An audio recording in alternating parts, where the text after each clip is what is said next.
Good morning, DJ and PK. It's 97.5, the KSL Sports Zone. Welcome in on a Thursday morning. So much going on. The Utah Jazz Summer League is winding down. Peterson's still playing. Ace Bailey isn't. Cody Williams isn't. Darren's marked man. Jazz lose to the Spurs. We get the Open Championship underway. We will talk with Brian Taylor about that coming up at 8 o'clock. And Real Salt Lake is back in action. They've been off of the World Cup for 6 weeks. The World Cup ends Sunday. Heck of a performance by Argentina. 2 late goals again. And they beat England, rip their hearts out and tear it in half, stomp on it, hand it back to them. And now Argentina's on to the final to play Spain. And Real Salt Lake with a tune-up game against Burnley, a team that was playing in the English Premier League but has just been relegated after finishing next to last and moving down in the championship. Former Jazz president, Knicks president, and Real Salt Lake founder Dave Checketts now owns a minority share of Burnley, along with Spence Eccles, and that is why Burnley is here. So Burnley put up a fight for about 40 minutes, had a penalty saved early when they could have taken the lead, and then RSL took over, and they win 4-1. Serge Solans with 2 goals and assists. Diego Luna scored the 4th goal from the penalty spot. The assist that Solans had was a beauty to Goza, who took it first time and scored a spectacular goal. So RSL looked really sharp against Burnley. Now, how good is Burnley and how hard are they playing in preseason games at the U.S. at elevation? All good questions. Here's some good questions for Pablo Mastroeni, the RSL head coach, after the game. We've talked for the last few weeks about set pieces and controlling the tempo of play. How did you feel the team did tonight? Yeah, I think they did a really good job of both those things. I thought early in the first half we didn't have enough control. I think we were trying to make the killer pass too often and found ourselves in transition quite a bit. I think late in the first half, more so by the side I was in, the west side of the field, and I tell the guys all the time, is when you have overloads, don't be patient. And there's a couple where Wanma walks it in and a couple other guys walk it in. So it's really about how we navigate those first, 20, 30 minutes. I just felt like the game was, again, they came out man-to-man, and it was difficult, but we still found a way. And then when we get in the final third, teams are going to protect the goal, so you're going to always have numerical advantages. And I think they did a good job of that, of controlling that part of it. Defensively, I think we still we got to do a better job defending the box. I love the way we attack as 11. We got to defend as an 11. I think that's a focal point. So a lot of positives. I'm really happy about the way they went about the game. I think offensively as well, there's way too many rotations. And whilst it's good when you keep the ball, when you lose the ball with so many players rotating, you find yourself in dangerous situations in transition. So it's always going to be, a give and take. How much structure versus how much security you want. And I just think for the next part, the second part of the season, it's going to be, we've got to be great at both. But again, there's some really good performances against a good team. Just digging on that for a second, what did you, not just on the penalty, but what did you see on the goal that they scored? It seemed to have incensed you and some of your assistants. Yeah, I think it's been great because a lot of our rotations have allowed us to gain a lot of control of the ball, but also be dangerous going forward. I think when we and because everyone's brave on the ball and there's so many options to play, we start getting careless with our positioning. And I think on the goal, Diego dropped back, and one of the things I talked to him after the game was, anytime we rotate, you have to understand the responsibility comes with the position that you're currently playing. So if you're a 10 and you're dropping into the midfield line, into the pivot line, you have to conduct yourself like a pivot. If you're a 10 and want to rotate out to the wide areas and push the winger higher, the ball gets turned over, you have to conduct yourself defensively as a wing back. And so I think, they say he he who has what's the saying? I said it. With great power comes great responsibility. That's right. There you go. There you go. And so I just think we just got to make sure that we understand, because again, when the players play with joy, it's the best, and it feels great and it looks great, but we also want to win games, and so for as much as it was a great showing and a lot of really good individual performances, I think our transition defense needs to improve, our box defending needs to improve, and this idea that we're brave with the ball, but we have to be brave without the ball, which means everyone getting back and doing a job. So, and again, that's if we want to be the best we can be. If we want to be happy, like it was a great performance tonight, there's a lot to celebrate. But for me, I'm always looking forward. I'm always thinking about the next one, and everyone's going to come back hungry the second part of the season, and our games are on the road. It's not going to be an easy task, so we got to tighten some things up. Thank you. And then last one for me, did you feel like Burnley asked the kinds of questions that you think LAFC is going to ask? And are you happy with the answers that the team was able to provide? Yeah, I think for the most part, I think we looked at a couple clips from Burnley's last few games, but really they build with a 4, outside backs wide, kind of deep. And for me, it was more about our understanding of our principles against that shape. And I think for the most part, the guys did a good job defensively. I think offensively, I think we're really good with teams that want to press and being able to break the press and having one pivot be kind of like a joker in creating a +1 on the back line. The other pivot has to maintain central, and I think we were able to really break them quite a bit, and I think that's really exciting, and that's something that we've been really working on. But again, there's the other side of the ball is transition defending, and I don't think we did a great job with that. There's moments where a wing back, a couple guys weren't getting back into positions where we need to, and to be defensively solid. So a lot of great stuff and a lot of stuff to continue to work on to be the team that we can be. Pablo, congrats on the win. Do you feel like you treated tonight's win as like a fitness builder or a kind of more of a benchmark to see where this team's at? Yeah, I think both of those. I think fitness, we wanted to really push the guys. Juanma, he was slated to play about 60, and then Morgan had a knock that he felt in the first half, so we had to use that sub. But the idea was to give as many guys 90 minutes in lieu of these next couple games coming up. So that part was great.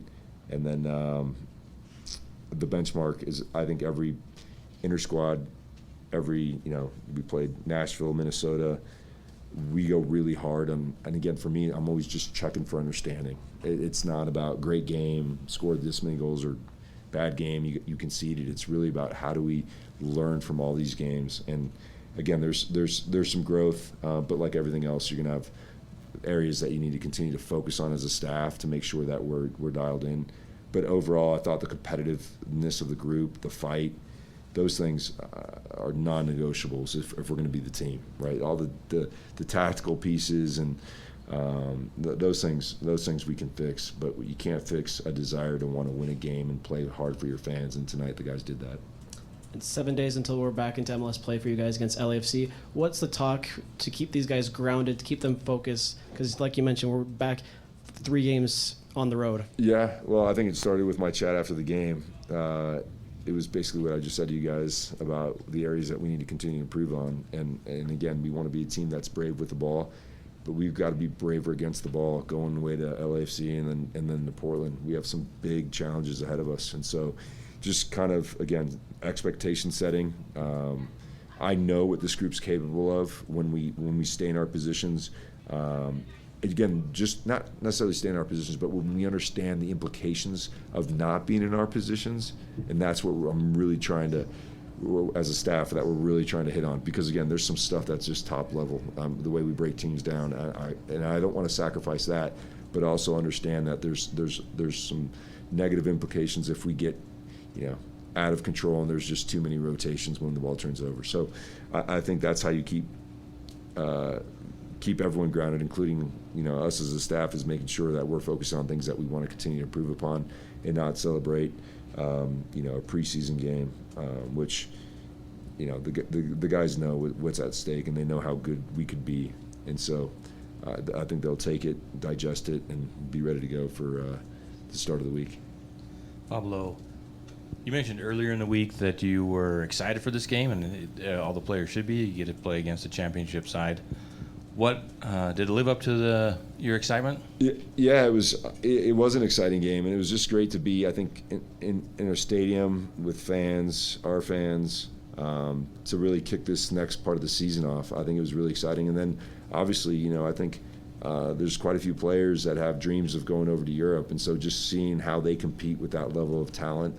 And I think the guys handled themselves well from that perspective. They competed the right way. And obviously, Burnley just started preseason, so it's not a fair assessment. But again, we can only control our reactions, our mentality towards whatever's in front of us. And I think the guys did that. I think there's a couple bust ups during the game, which made it feel like it was a real game. And I think the guys handled themselves well in that as well.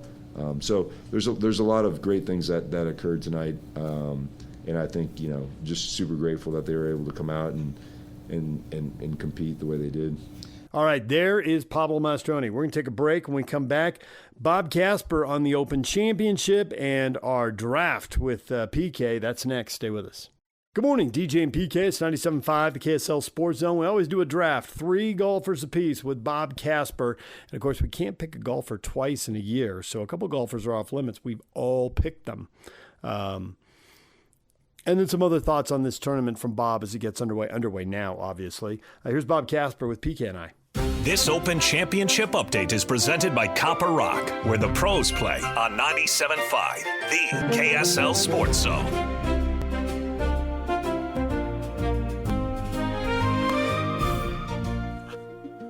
Brian Taylor, Bob Casper's appearances are brought to you by Mountain America Credit Union, Mountain Supply, Black Desert Resort, Hoops Vision, and Uinta Golf. Time to welcome in Bob Casper. Bob, good morning. How you guys doing? We are doing well. How are you? Bob Casper. That was random. How you doing, PK? Oh, I am good. Ready to get another title. I don't know where I'm going to put all these. Oh, listen to you. You are a master gloater. Thank you. Yeah. Bob, it's all about the weather at the Open Championship, and I'm hearing it's warm and the rough is burned out, and Rory thinks guys may just try to bomb it up there and hit out of the rough, and other guys are going to be hitting irons, keeping it in the fairway, and letting it roll forever. What's going on? What's the deal? What do you think? Tiger had a pretty good game plan at Royal Liverpool. I think he only hit one driver all week, and he ended up winning that golf tournament by I don't know how many shots, but he was definitely a ball striker. He was definitely relied on his iron play. And I think if somebody can do that, then they're going to have a really good chance. The thing that just bombing and gouging it does is it leaves so much to chance and so many places that you can hit the ball, whether it's in the pot bunkers or whether it's in the rough and just hoping you get a good lie. I'm the tactician mindset, and I think what Tiger did is what somebody's going to do, and they're going to have a pretty good chance of winning. How does thinking and course management factor into this major relative to the other 3? Well, it's PK. It's so different in that you get burnout conditions like this one, where there's not a lot of moisture in the soil, especially off the tee. And now you have to decide what you're going to hit off the tee, so that you can keep the ball in play, that you don't hit it in those pot bunkers, and how much the ball is actually going to roll out. So there's going to be a lot of interaction between the caddies and the players. They're going to be talking about weather or wind conditions. Is the wind straight down? Is it into you? Is it right to left to right? Do I hit a draw and hold it into the wind if it's left to right, or do I hit a fade and hold it into the wind if it's right to left, or do I hit shots that carry with the wind, that kind of thing? And then, they all have launch monitors and everything. So when they're practicing on the practice range, they can tell how far the ball is flying, and then roll out as well. But then when you get on the golf course, you've got humps and bumps and all that kind of stuff. And, you catch one of those downhill bumps and you're going to hit it, so much further. The guys were talking about hitting a 5-iron almost 300 yards with the amount of roll that you could possibly get, and guys that are hitting drivers close to 400 yards because, you get bounces and rolls and the ball just travels and keeps going. So you've got to pretty well decide on some holes that you can take advantage of, and some holes you want to make sure that you play safe. But you got to keep it out of those fairway pop bunkers, that's for sure. Are the greens, with all this heat and the weather, are the greens going to be really fast? The greens, that as far as the speed of the greens over there in Europe, because they get so much, and links courses, they get so much wind. And when the wind has a tendency to make the ball move on the greens, so they like to keep their greens a little bit slower, where we would in a US Open 11 to 14 on the stimp meter. Over there, you're going to be 9 to 10, 10 on the high end, and which means that you can be a little bit more aggressive with your putts. And so because of that, I think the greens will have some moisture in them to help the ball stay on the green a little bit. And I think they will be a little bit slower because that's traditionally what they've done. Are these bunkers that you speak of, are they the mindset of avoid at all costs? Avoid at all costs, 100%. Pop bunkers aren't big, so the ball can roll up against the faces in these. They're called revetted bunkers or sod face bunkers because they stack sod horizontally and bring up the face of the bunker higher. And when they do that, it's harder to get the ball out of the bunker. You're going to just have to try to hit a wedge, hit a sand wedge or a lob wedge to get the ball out of the bunker, because there's no actually playing forward to get the ball onto the green. So that is truly a one-shot penalty if you hit it in a fairway bunker, and you've got to avoid those at all costs. It's time for our draft, and we got a little tip from your tag team radio partner, Brian Taylor. Oh, you did you? Yeah, he says the guy to watch, his pick for the week is... the one I discovered. Matt Fitzpatrick. Yeah, Matty Fitzpatrick. And you want to know the problem with that? Yeah. We got a new rule this year that you can only pick a guy once a year, and we all picked him. PK took him in the Masters. Yep. I took him in the PGA. You took him at the U.S. Open. He has not won a major, but we all swung and missed with him, so we can't pick Matty Fitz. We also have all taken Tommy Fleetwood, so if you're thinking about, hey, who's an elite European I could take at the Open Championship? Well, Fleetwood's. And the odds on both of them, I mean, a lot of people are betting on those guys. I mean, this is the Open Championship, and the odds are everywhere. The British love to gamble on golf. And they're like third and fourth. So, and we can't pick them. Nope, they're out. All right, Bob, why don't you bat lead off and get us going here? You've got the first pick. Okay, we've got the regional picks that are off the board. You get Xander Schauffele, who actually has pretty good odds to win this week. The gamblers are liking him. And PK's got John Rahm. Again, the gamblers like him. Good odds to win the championship. And I've got Brooks Koepka, who nobody takes seriously. So, yay for me. I think it's appropriate. 1969 is the last time that a Englishman has won on English soil at an Open Championship, and so that bodes well for my first pick, because he made his coming out debut in 1998 as a 17-year-old amateur. He finished fourth and here he is trying to win the Open Championship. So I'm gonna full circle. JR? I'm going Justin Rose for my first pick. Dang it. He was on my list, and I never got a chance. I hear that all the time from you, DJ. PK, Yeah. there's 3 Dang names. it. What's that name right there? That was an excellent impersonation, Bob. Yeah. Dang it.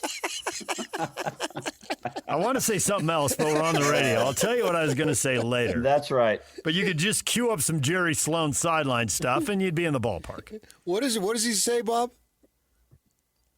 Dang it. Hey, you got to drop Yak. You got to use that. Oh, yeah. You got to use that. That's pure gold. Pure Trust me. I can't Trust believe me. you took Rose right out of the gate. All right, I haven't taken Scheffler yet, and I've been waiting for him to peak all year, and now that I'm down to the last tournament, he goes and misses the cut. So, Scheffler, am I wasting my time with my first pick? Do you think he can bounce back from the missed cut? Reset last week. That was a reset? He'll be flying this week? Yep. All right, well, I got Scheffler. He'll be good. And both of you guys have taken Rory, right? I took Rory in the Open, and he took him in the PGA, so you could just sit on Rory for your third pick. All right, I'll go Sam Burns. Ooh, that's a really good one, PK. I like that. Well, why didn't you make it? And then I could have had Rose. Because he wanted to hear you say. Because I'm going, I always go for the career Grand Slam, and I always go for the history makers. So that's why I picked Rose. I would love to see Rose win it. Full circle all the way around. Yeah, Rose I would would too. be good. Rose I would be had a him really at good the winner. Masters when he was runner-up, and he's kind of around, but he just couldn't quite get over the hump. And it'd be cool. He's been out there for a long time. Yeah. Didn't he, as an amateur, didn't he finish like third or something when he was an amateur? Wasn't that his breakout? He finished fourth. Fourth, Yeah, okay. fourth Yeah. at this golf course. Man. That's why it's full circle around to now he's 46 or 45. No or drama, whatever. just goes out and plays. Yeah. Really cool. So another story, Tommy Fleetwood grew up 5 minutes down the road, and he and his dad used to sneak through the fence and play golf on this golf course. Oh, So that's a cool story sure. also. But I'm going with my next pick. I'm going to do Russell Henley. Good. I took him at the Open. Since That we're didn't scraping bottom of the barrel now. that didn't really work for me when I took him you at the don't Open. have to scrape bottom of the barrel. You chose those other guys. I got Rory sitting out there. I obviously haven't picked him. No, you got Rory sitting there for the third round. I'm going to go Chris Gotterup. Yep. Ooh, that's good. Yep. I like that. He's playing good golf. Won 2 weeks ago. He did. Finished well last week. He did. He was tied for 11th at the Scottish Open. So. Yep. I'll go Morikawa. Morikawa. Yeah. Colin. Okay, I got to look through my list again. See who I have picked or have not picked. You can have DeChambeau if you want him. Oh, man. I can? No, he took him into the Masters. He cannot have DeChambeau. But I'll be nice. I I took give him him. in the Masters. He's struggling. Faldo was blasting him the other day. Oh, Faldo was blasting him hard. Yeah. Yeah, I told him he didn't know how to play this golf course. Right. So, okay, another one that missed the cut last week. I'm going to take Ludwig Oberg.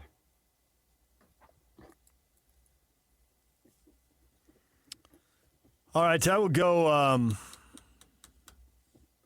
think he's still available for me. Let me make sure. No, I haven't taken him. I'm going to take Victor Hovland.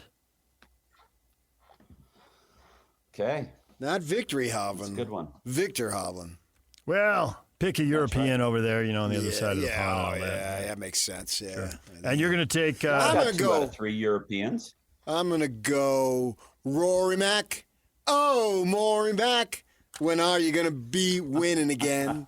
Can't you hear me, Rory Mac? Oh, Rory Mac. Okay. One of the guys who has pretty good odds that we did not take, and I wonder if we've just blown it here, but of the guys who are in the top, he's 1, 2, 3, 4, 5, 6, he's 7th on the list, and I think we took almost all. I think we took 8 of the top 10. Robert McIntyre. Did we blow it? Bobby Mack. Bobby Mack? Oh, Bobby Mack, is he coming back? Oh, my goodness. All right. Wow. Enough of that. Yeah. Well, because if I don't sing, you know what the listeners are going to say? Thank you. No. Oh. They're going to say, dang it. Thank you. He's right. Ding! Correct answer. DJ. Yes. Here, I'm touching my nose. Ding, ding, ding, ding, ding, ding. How many times have you been to the Open Championship? You go to the Masters every year, but the Open Championship, that's a much longer flight, much more expensive trip. I know you've been over there, but I don't think you've been that often. How many have you been to? BT and I went over in 2005 when Tiger won at the Old Course. Mm-hmm. We were there with my dad. Got to play Carnoustie with my dad. Oh, nice. But when I was younger, probably, I don't know, a handful of times when I was younger. What did your father say about this tournament? My dad, he loved the Open Championship. He didn't play at PK till 1968. That was the first time he played it at Carnoustie. Is that a scheduling issue or a money issue or what was it? No, it was a 2-week trip, basically, and he could stay in the U.S. and still play PGA Tour events and not have to pay the expense to go across the pond. But once he got over there, he was leading it. He was leading through 3 rounds and the majority of the 4th round at Carnoustie, and hit it into the gorse. And Gary Player ended up winning. I think my dad finished 4th. And he said one of his biggest regrets is that he didn't go play that more because he felt like that type of golf really fit his game. He could control the ball flight. He liked using his imagination to bump shots into greens and that kind of thing. And he was never able to win the Open Championship, but he sure loved playing in it. All right, there's Bob Casper. Brian Taylor will join us at 8 o'clock. We'll get back to the Open Championship and assess round number 1 coming up at 8 o'clock. Stay with us for that. Stay with us next. Tanner Wall, former BYU defensive back trying to make the Raider roster, joins us next. Stay with us.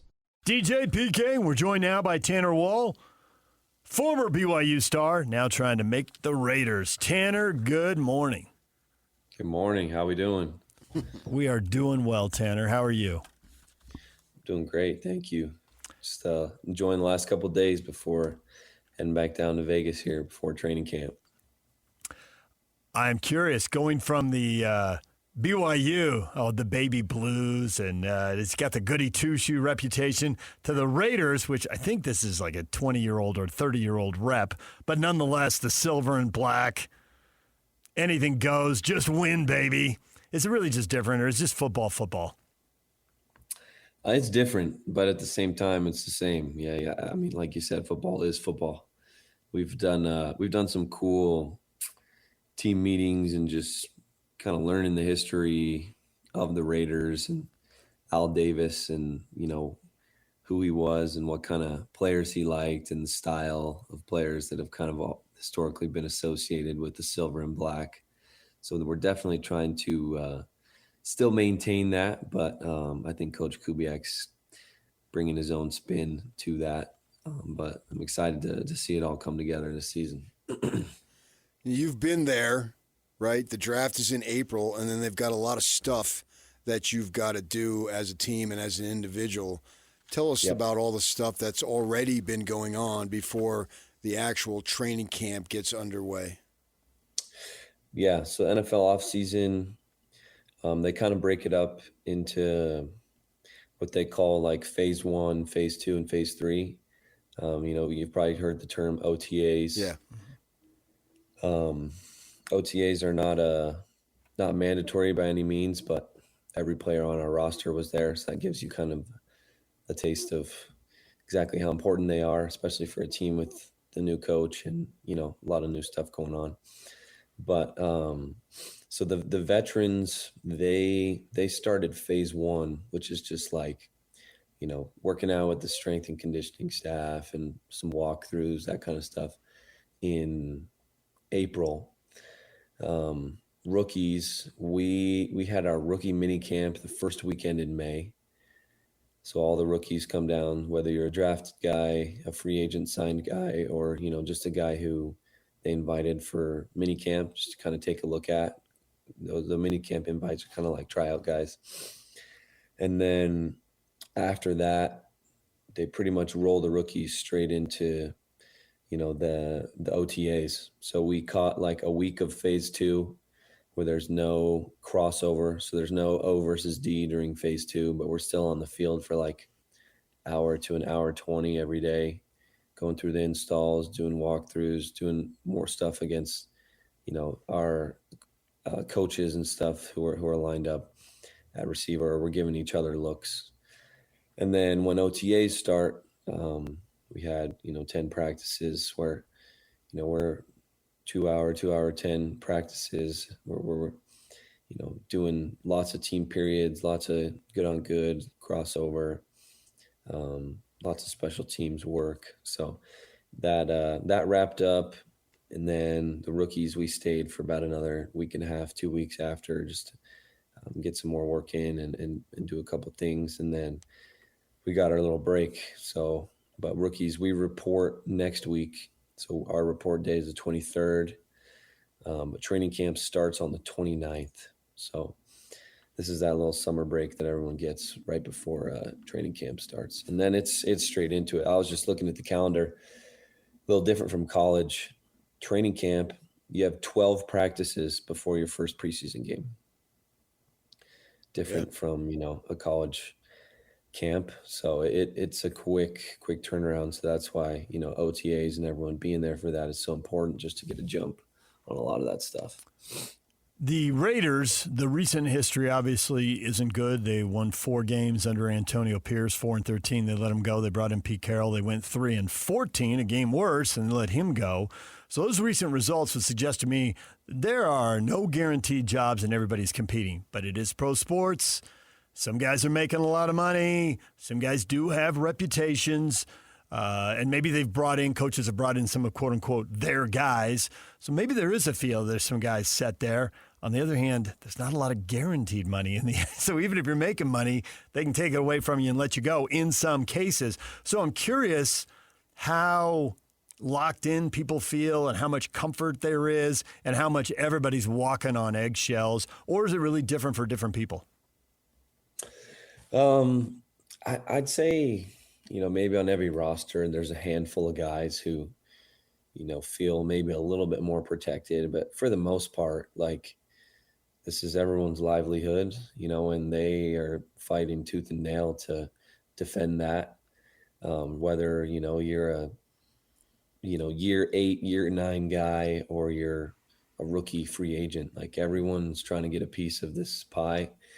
And so there's not a lot of comfort or guarantee, I would say. I think everyone's pretty on top of it as far as just doing everything they can to show their value and make sure that they're going to be a guy who makes the roster and is going to, get the money from your contract. And from a coaching perspective too, as you mentioned, like, there's no guarantees. And so there's a lot of focus and attention going in, especially from Clint Kubiak's role top down, being our new head coach coming from the Seahawks, where he just won a Super Bowl. I mean, even for him, he knows, there's no guarantees here. So we got to put together a good team that's going to win games and show some promise here, so that we can continue to build what he wants to in Vegas. What type of feedback, if any, have you received from your individual performances and all these types of things that you've been able to do as you get ready for training camp? Are you still in the dark, or have they said anything? Yeah, I mean, I haven't got a whole lot of feedback, knowing as far as like, where we see you, how we like you. Like, there's still so much of that to be discovered. And I think that's intentional, just because they know a lot of that comes from training camp and the preseason games. Like, this is such a huge part. Like, we haven't put pads on yet. Like, we were just in helmets for all of, OTAs and all of that. So the game of football is a little bit different, when the pads do come on. And then what you can show in live game situations in the preseason games, I think really will determine the value that they see in you. There's still, it's so different than college, like with the preseason games and what you put on tape. Like, you might not be a guy who makes the 53 at the team you're at, but next thing you know, your agent's on the phone and you're signing with a different team because they liked what they saw from you in the preseason games. There's still so much shuffling that can go on with that. But bottom line is coming to training camp, hungry, ready to go. And, someone in my position too, so much of it's going to come down to value that can be provided on special teams, which will be shown as well in those preseason games. Do the Raiders have those practices where they go in and do the joint practices with another team? You mentioned 12 practices before the first preseason game, but those joint practices might be a chance for you to earn your stripes. Yeah. So I know, so we have 2 home preseason games. So our first preseason game is home against the Cardinals. Then the next week we do go down a couple days early to Houston because we're playing the Texans, and we have a joint practice or 2 with them before our preseason game. That's the only one that I know of right now, though. Have you scouted out the competition at all to try to maybe dope it out your chances? I mean, I think all of us kind of do that, as we're looking at, what we're up against and who we're competing with. But at the same time, I try not to, go too deep in that, just knowing I'm going to control the controllables, be the best version of myself. And, what it comes down to with me and what the coaches see in me, just make sure that I've done everything humanly possible to give them a reason to keep me around. So how many guys are there at your position? How many spots are there? Recognizing there can be a little wiggle room, especially as you point out with the special teams value, which really needs to be underlined, because that we've been told by multiple former collegians here. Reno Mai said, man, if you're not playing special teams, you better be a really good quarterback.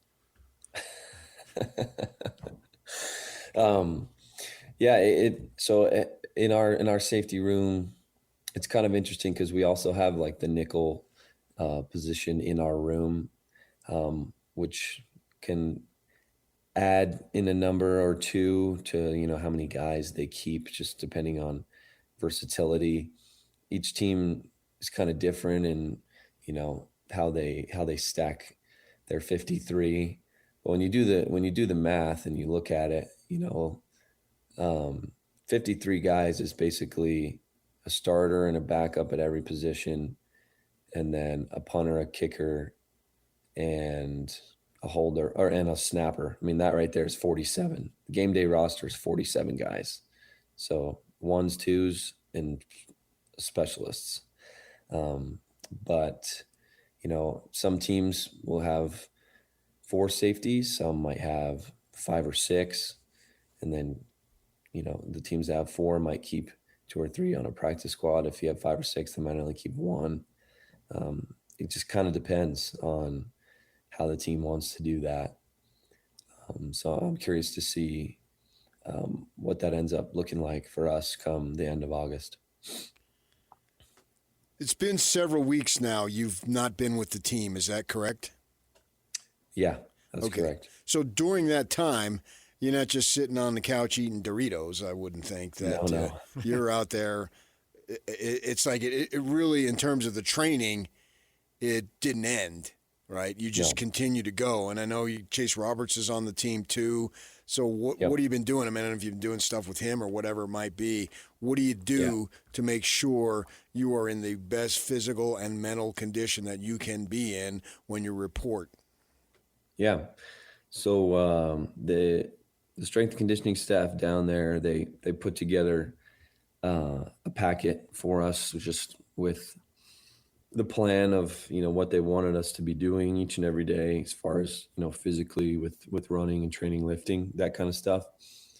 And so there's a group of us, probably about 10 guys who train at BYU every day with Skylar Main, who's our performance director.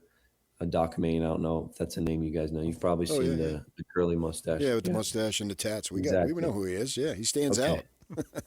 Yes, he does. So there's a group of us that train with him after the college guys are done. So he'll spend like 2 hours just working with us.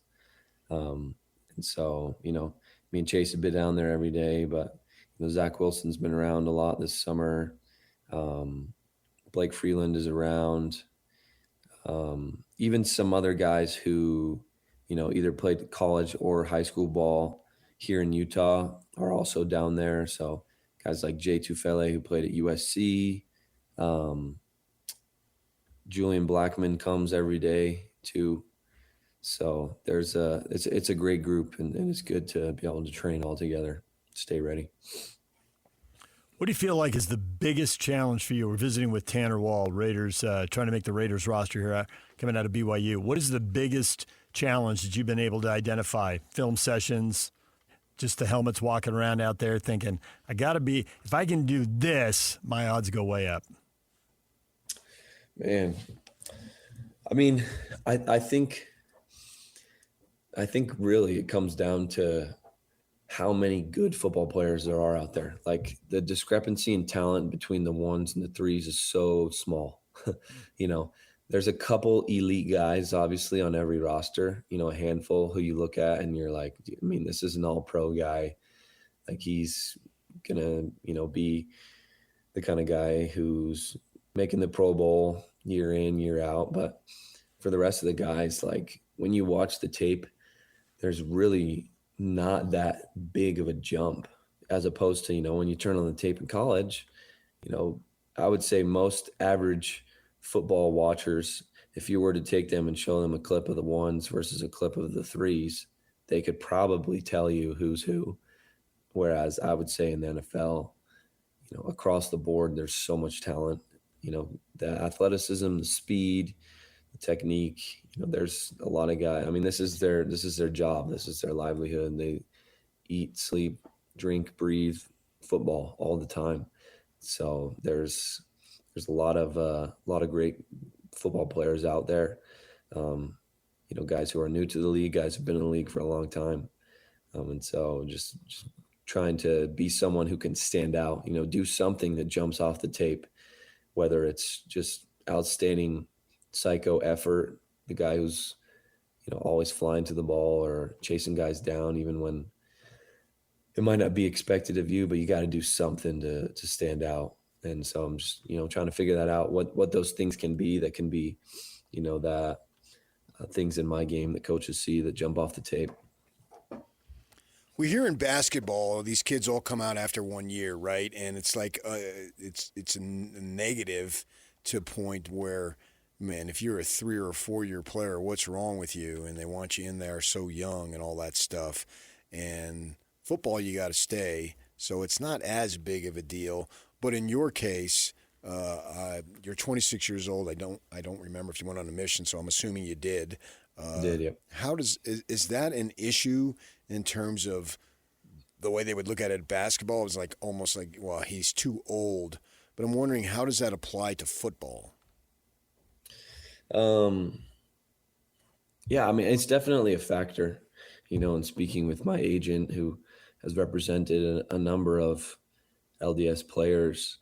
In his experience, he seemed to notice that most return missionaries slide on average 1 to 2 rounds because of their age. And so, from a GM or a coach's perspective, when looking at prospects in the draft, they're doing the math, right? Yeah. As far as, is this guy likely to get to a second or a third contract? Coming into the league at 26, making it to a second contract would be, major accomplishment. Making it to a second contract at all as an NFL player is an accomplishment. That's what a lot of guys are shooting to do. So it's definitely a factor. But I would say what's interesting in the draft class that the Raiders put together, there's a lot of older guys, guys who played 5-6 years at their school. So I'm not too worried about that or feeling like I'm at some extreme disadvantage. You know, I still feel youthful, feel young. The body feels good. Yeah. But I would say if you look at a lot of the players that were taken, there's a lot of guys on the older end, and I think that's going to continue to be the case in college football, especially. You know, we're kind of towards the tail end of the COVID stuff, so a lot of those guys are, you know, finally getting out of college football. But with this 5-for-5 rule and with where college football is at now, I think you're going to see a lot more guys staying 4 or 5 years. But college coaching is such a 1, 2, or 3 year job, and GMs honestly don't last much longer than that. I just don't understand these guys who are making decisions based on who might get to a third contract. Like, you got to win this year or next year, or you're either gone or you're standing really close to the edge of the cliff. So I have never, and it's real though, I get it's real, but I have never understood that. There's so many teams in win now mode. There's 14 teams going to the playoffs. You just can't explain missing the playoffs for very long. So, hey, if you can help at 26, 27, 28, worry about 5 years down the road when you get there. You got to get there. NFL's unforgiving. Yeah. All right, well, we appreciate the time, Tanner. We'll be following you. Good luck. You get to practice indoors down there, or they have you out there in the Vegas heat baking? We are outside. We practice nice and early. So, I mean, it's 95 degrees at 7 a.m., but we're out there. Nice. I don't know if you've ever come across Doug Jolly. He's 21 years older than you. But he played for the Raiders when Al Davis was alive, and he has stories.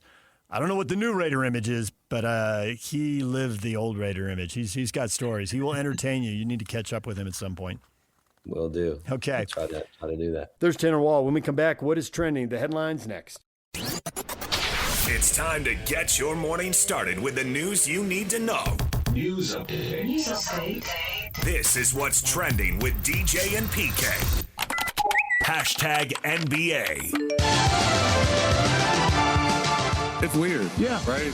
I've been on the Celtics for 9 years, and he was my teammate every single one of those. You understand throughout the course of a career that the NBA is a business, and people change teams and change coaches and front office, but it doesn't make it any easier. There's still a human element of it that you feel those emotions, the city feels those emotions, but there's also a side of, like, we have to welcome our new teammates. That's Jason Tatum on not having Jaylen Brown in Boston. There's a human side. Reasonable. Even though change is constant. Everything he said? Yep. It's all true, right? We've seen it all. Players have to live it all. We've had other players say similar stuff in the past, and he's living it now.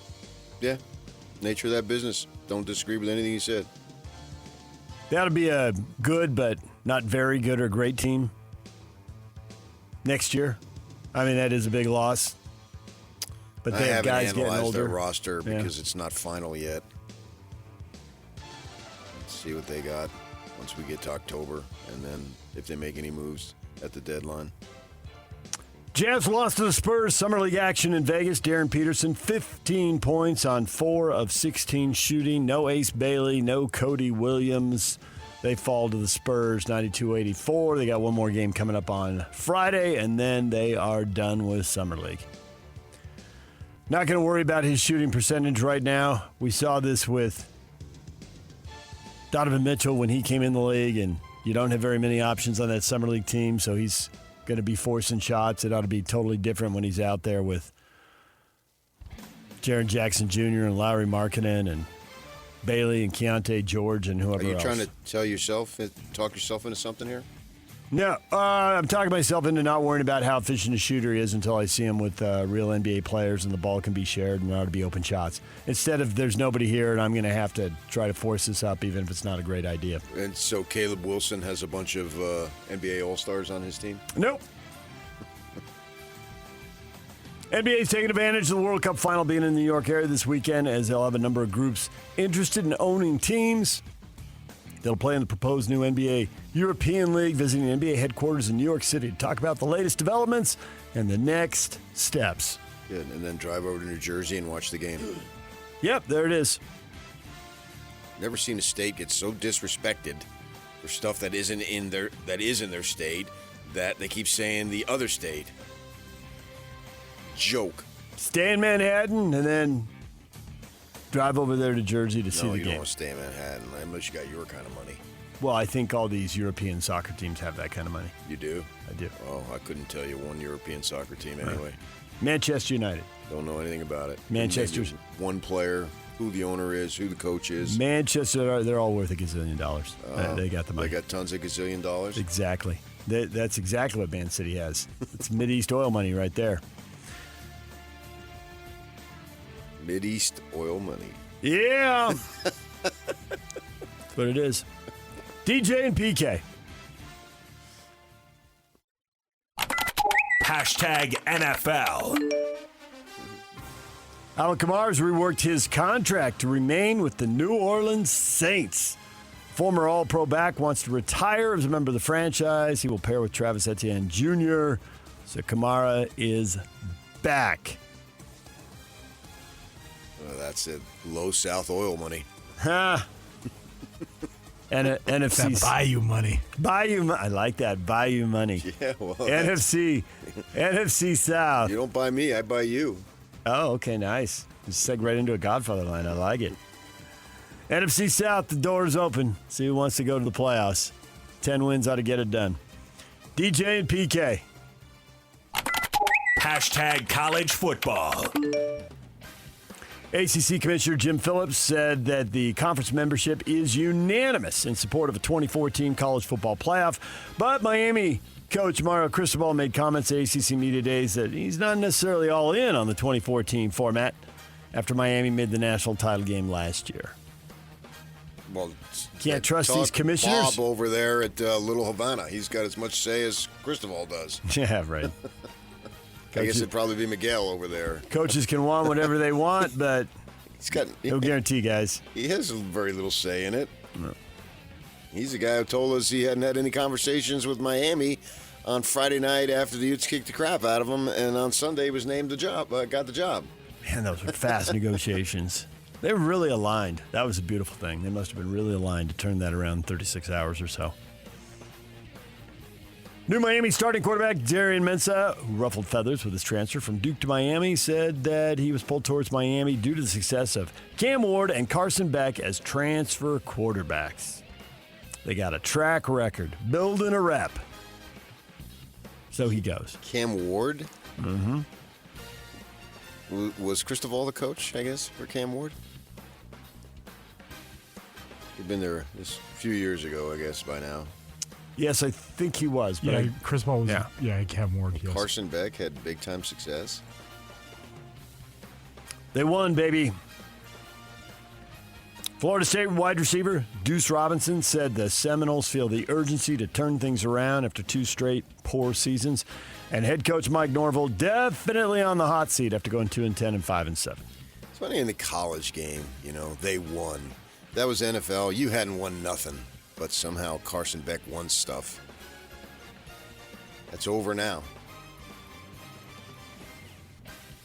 I think that comes down to a salary cap league. You got to at least get to the Super Bowl to be considered having won something or win the Super Bowl. But in college, where there are different teams and different leagues and different finances, depending on where you come in and what you've done in the past, if you do more than you used to do, yeah, you've won. As opposed to, if it were the NFL mentality, then it's like, Indiana won and nobody else did. But there's an acknowledgement that some of these schools just have advantages: history, tradition, brand, money, league. They're going to get the benefit of the doubt in the seedings, all that kind of stuff. And Miami barely squeaked in, and then the fact they won 3 playoff games before Indiana beat them, it feels like they won. DJ and PK. Hashtag Major League Baseball. Major League Baseball resuming tonight. 1 game. It's the Mets and the Phillies, 5 o'clock on ESPN. You like that? The guys back at it. You only get 1 game. It's one of the 3 or 4 teams that's most important to you.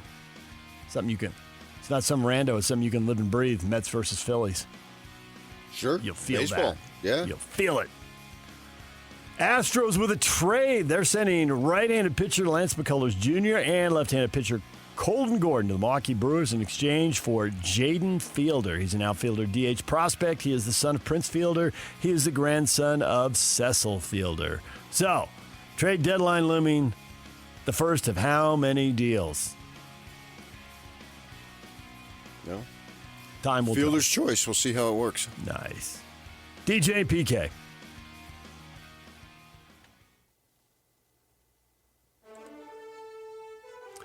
The Open Championship underway. We got some guys in the clubhouse with good scores. A lot of people still playing at this point. Royal Birkdale, Southport, England. Daniel Brown in with a 66, 4 under par.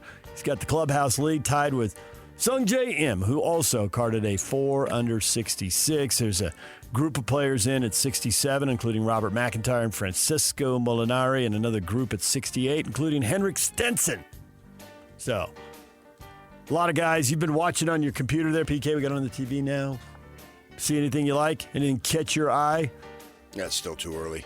Scheffler's out there. He's 3 under through 13. So is Bryson DeChambeau. To your point, a long, long way to go. Siwoo Kim, a guy that are pretty good odds on him. He's 2 under through 13 right now. We will talk more with Brian Taylor coming up in another hour. He's going to join us at 8 o'clock. And there'll still be people. I mean, they're golfing until like 1:30 this afternoon. So, Ricky Fowler in the clubhouse after an opening round 71. I don't know where Ricky Fowler is. I know he's done playing 18, but I couldn't tell you where he is right now. He may have gone to the local zoo. I don't know.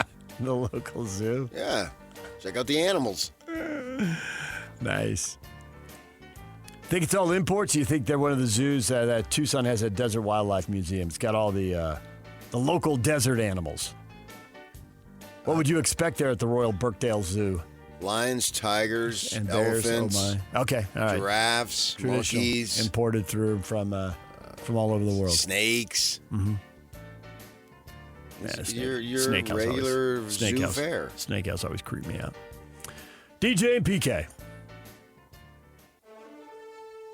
Argentina does it again. They give up a goal. They're trailing 85th minute. They score and tie it. 7 minutes later, they score and win it. They knock England out. England goes to the third-place game to play France on Saturday. Argentina goes to the final, and they will play Spain on Sunday. Messi assisting on both the goals. Again, they take it right down to the wire, but they find a way to get it done. Real Salt Lake's been off 6 weeks for a long World Cup break. They had a tune-up last night. They beat Burnley 4-1. Serge Salon's the star of that game, scored twice, had an assist. Diego Luna added a goal, the final one on a penalty, and 4-1 they get the win. They will be back in MLS action Wednesday night at LAFC. It doesn't say this on the... Yeah, it's soccer added anyway. DJ and PK.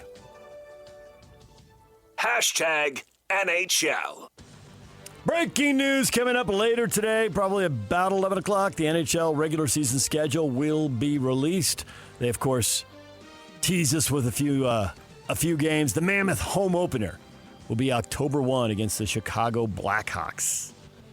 Circle it at the Delta Center, which currently doesn't have an upper bowl if you drive by it at night. The concrete's gone. There's just beams. You can see from the street all the way into the bowl and up into the roof. It looks pretty weird right now. They've gutted it. So you can't see it during the day? It's a little harder to see in, glare off the windows, Ryan that kind of Smith stuff. But at night, pictures of being in there, like the gondola view and whatnot. Mm-hmm. Yeah, oh yeah, these pictures of the construction are just fascinating. Detroit Red Wings legend Steve Yzerman has stepped down from his role as executive vice president and general manager after 7 seasons running the team. No playoff berth in that time. He's going to remain on board as an advisor. There's what's trending, brought to you by Shamrock Plumbing. No job too big or too small. Get the personal touch with Shamrock Plumbing. Brian Taylor coming up on the Open Championship at 8 o'clock. Andy Bailey, NBA analyst, writer for Bleacher Report. What has he thought of the young guys in Summer League? That's at 9 o'clock. DJ and PK, we'll get to the question of the day next, right here on The Zone. 3, 2, 1. This is Scotty G and Coach Tim LeComb. Nobody cares about the score. Washington did beat the Jazz 92-88. AJ DeBonsa, his first game in Summer League, had some moments. Darren Peterson still put up the points, but not quite at the level and quite the efficiency that we saw in the 2 games in Salt Lake City. So everybody out there is like, oh, AJ won that head-to-head battle. You've got to remove loyalty, which is hard to do. And I think in this case, there's a lot of people that are torn in this valley because, one guy, AJ, played here locally, and then obviously Darren being picked. So I just actually sat back like a coach would sit back, and I watched it. And I think what AJ showed is what AJ can do. Basically, on one end, AJ was kind of being AJ, and on the other end, Washington was hell-bent on not even letting him get a catch. Catch Scotty G and Coach weekdays from 10 to 2. Presented by Mountain Land Supply on 97.5, the KSL Sports Zone. DJ and PK, it's 97.5, the KSL Sports Zone. Question of the morning. Do you want Notre Dame to regularly play BYU? The overwhelming answer is yes. Sam, yes. Dennis, yes. Lane, yes. Matthew, as a Utah fan, this should be a no-brainer. Yes, every year, home, neutral, site, repeat. There's a few no's out there. Don says no, they don't honor their commitments. And Ken says, no, we don't need that loss. But it's overwhelmingly yes. Is the Cougar tail stale? Heck yeah, bring them on, says Aaron. Big games, PK. People crave them. And the Big 12 wants a seat at the big boys' table. Notre Dame's a big boy. If you get a chance to play him and beat him, you can't pass on that. Yeah, but just because you get a chance to beat him, that doesn't mean you're going to beat him. No, it doesn't. But you got a chance. Right. So take it. Take the swing. The road easier traveled might be the better path, though. If you don't get the automatic bid. I mean, the reason why they got left out of the playoff was score. Not losing, but score. Tech dominated them. They couldn't move the ball. Couldn't put points on the board. It was like 63 to 14 or something. Something like that, yeah. And that was their overwhelming metric in saying, well, man, they got dominated. So we've seen this has already happened. If you don't play the conference title game, sometimes that's better than playing it and getting destroyed as far as getting in. And so if Notre Dame, which obviously has the opportunity to be as big of a juggernaut as any school out there, and it looks like Freeman's got it going. We would agree with that, right? Agree with that. And he's young. He's young. He's probably winning a lot. He doesn't want to go to the NFL. I don't think he's going to do Brian Kelly and take off. It seems like it's either going to be Notre Dame or maybe NFL, and you never know what's going to happen, obviously. So for BYU, they have to ask themselves, yeah, it's cool to play them, but if you lose 47-10, that could be a negative against you. And so you have to wonder, is that really, it sounds good to play these guys every year, but is that truly in your best interest? Because last year, you might have gotten in if there was some kind of tiebreaker and you didn't win that to get to the playoff. And that's everybody's goal now is the playoff. The conference title, this is basically turned into basketball. And especially as they continue to expand, that it's okay, it's cool to cut down the nets because you won the title, but the coolest thing is getting the automatic bid. The NCAA tournament is where it's at. Oh, I don't. I see what you're saying. I was talking football, but yes. The NCAA tournament is where it is at. And in basketball, you want to be in the tournament. And that's where we've gotten in football now as they've gone to 12. Right. You want to be in the tournament. And we're going to expand. It seems like just a matter of time. Right. I mean, these guys want to sit around and argue, so they sit around and argue. Right. But everybody knows they're leaving money on the table. And I think the Big Ten is just betting that the SEC will cave to the 24 rather than walk away from the money that they know they can get. Seems that that's very logical, the point you make. So with that in mind, would it be easier? Rich Rod talks about, I want to play 3 dogs in non-conference. So that gets me 3-0. And then if you go 8-1 in conference, they talk about these things and strength of schedule and all that, but I don't think that in football it's really something that they practice what they preach. Plus, everything is so magnified because of what do they got? 68 teams or whatever they're doing now in college. And so if some power league team misses out, the only people who really care about are is that you. school. Yeah. That's nobody else. There's no discussion. It lasts for maybe a half an hour. Teams that got jobbed, and then they move on, right? I think now, to your point, I don't even want to watch the show and hear about it. Yeah. And, so many they're going chances. from 68 to 76. You shouldn't have lost 14 games. Right. I don't know. Find a way to lose 11 and get in. Right. I just think in football, where they play fewer games, it is clear that, and it may not be, here's your favorite word, fair, but it is clear nonetheless that the ACC and Big 12 aren't getting the benefit of the doubt, and the Big 10 and the SEC are. If you want to go 3-0 and be Rich Rod, if coaches say that and you're in the Big 10 or ACC, I assume as soon as I hear that, you're at a school where winning is tough and you want to have a good record so you can keep your job. And I don't begrudge you that. Arizona, winning's hard at Arizona. It just is. And he wanted to do that. I get it. And maybe that'll help him keep his job. I think winning's hard everywhere. But if you want to go to the playoff, it looks to me like they're looking to find a reason to say no to Big 12 so why and ACC give them schools. that and get hammered by Notre Dame? Because if you're not good enough, then you'll know because you got hammered. But if you don't want to be sitting there thinking we were good enough, but we didn't play anyone where we had a chance to prove it. If you play Notre Dame, you have a chance to prove it. Because I think to your point, more years than not, they're going to be a playoff team. Sure. And you love history, and almost every time when BYU gets a big win, that team wasn't good that week. They make excuses. If they don't want to let you in the ACC and Big 12, they're not letting you in pretty much no matter what you do. The only teams that they've let in are the teams that they were forced to let in. And that's why I think BYU should play Notre Dame, because I do think Notre Dame's going to be good, and I think it'll be very hard to say, well, they're no good. I'm already looking at the Big 12 schedule. But they do. They've already done that 1,000 times for BYU. Everybody goes to Miami, and that's it. In the history of the program, they got one good non-conference win. That's it, which is a joke, but that's what they say. And now they're going to change that? No.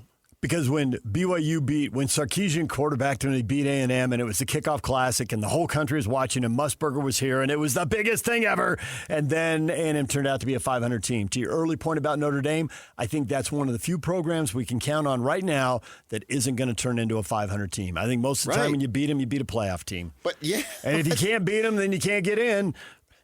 But I'd rather play him and take a swing. And I'm surprised you're taking the other side of this argument, because you're the king of be bold, go big, don't try to backdoor it. But the conference will allow you big opportunities. I don't see them beating Notre Dame regularly. I hope I'm wrong, but I don't see them beating Notre Dame regularly. So this year BYU has how many big games? 2? 3? I think they've got probably 10. I Now, think every one of them conference is Notre game is Dame. a big game because that's the way to get the automatic bid. And okay, but if they can't get the automatic bid, if they get the automatic bid, then nothing else matters. Fine, they're taken care of. But if you're trying to get in a large bid, how many games do they have that can help them do that? Every one of them. I don't buy that. Okay. I'm not selling it, so it's not for sale anyway. You can purchase whatever you want. Because if it's not a big game, then go ahead to lose to that team. Kansas 2 years ago wasn't a big game, and they lost that game. How big was that? Turns out that was huge. It couldn't have been any bigger. How many chances do they have to get a big win? It could be a big loss, but Kansas can't be a big win. Here's the goalpost, and you put on your vest and your construction hat, and you just moved it. What am I, one of the village people? Yes. I've always thought so in many different ways, but that's another story. Wow. Don't lob it to me. At least. But that's part of the show. Come on, They're man. all big games, man. My gosh, as I said, Kansas kept you out. They were undefeated at that time, if I remember. Who thought going into that game, this is the most important game on their schedule? Turns out it was. So they're all huge games. Any loss, because the playing field is tipped to the Big Ten and the SEC and away from the ACC and the Big 12, any loss is a big loss, but the win isn't a big win. Any because love all they is good love, so losses. take what you can get. That's why you have to approach every game as it is a big game. Because if they would have just lost in that crazy Kenny Dillingham, too young of a head coach at the time, look at this stance right here. Oh, my gosh. Who is that? That's Hideki Matsuyama. Oh, my God. He's in a pot bunker, and he was quite a right up shot. against the wall. Holy smokes. Off his knees. He's on his knees. He's reaching down into the bunker. You can't see the ball or the sand. I mean, it's way down there. He looks like a frog. Oh, and he's got his right leg is way behind him. You know what that pose is? It's that poster you see with George Costanza and he's got his shirt off and he's trying to do some male modeling thing. It's that. His legs are way behind him. That looked like a stretch you would do in yoga stretch or a warm-up stretch. Yeah. And you're right, Yak. That was a great shot. I mean, he gave himself a makeable putt. He got it out of the bunker on the green and reasonably close to the flag. Yeah, that's awesome.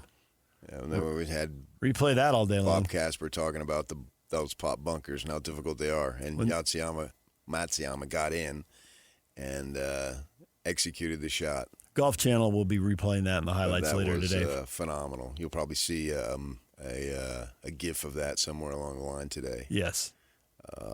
But yeah, I agree with you. It is slanted, and you got to be careful. So I think you need big wins.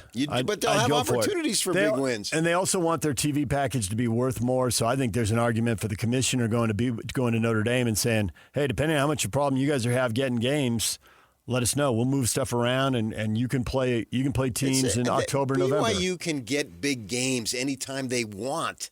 They can get 3 big games in non-conference if that's what they wanted. BYU, absolutely. They could play the toughest schedule every single year. If it was simply schedule, they could do that. They could play Notre Dame caliber teams out the yin-yang. They already showed that through independence. That's not going to change. That's easy for them to accomplish if that's the goal. The goal is to manage your schedule in an appropriate way. And I'm not saying don't play Notre Dame, but I'm not sure I want Notre Dame every single year to be a USC type thing.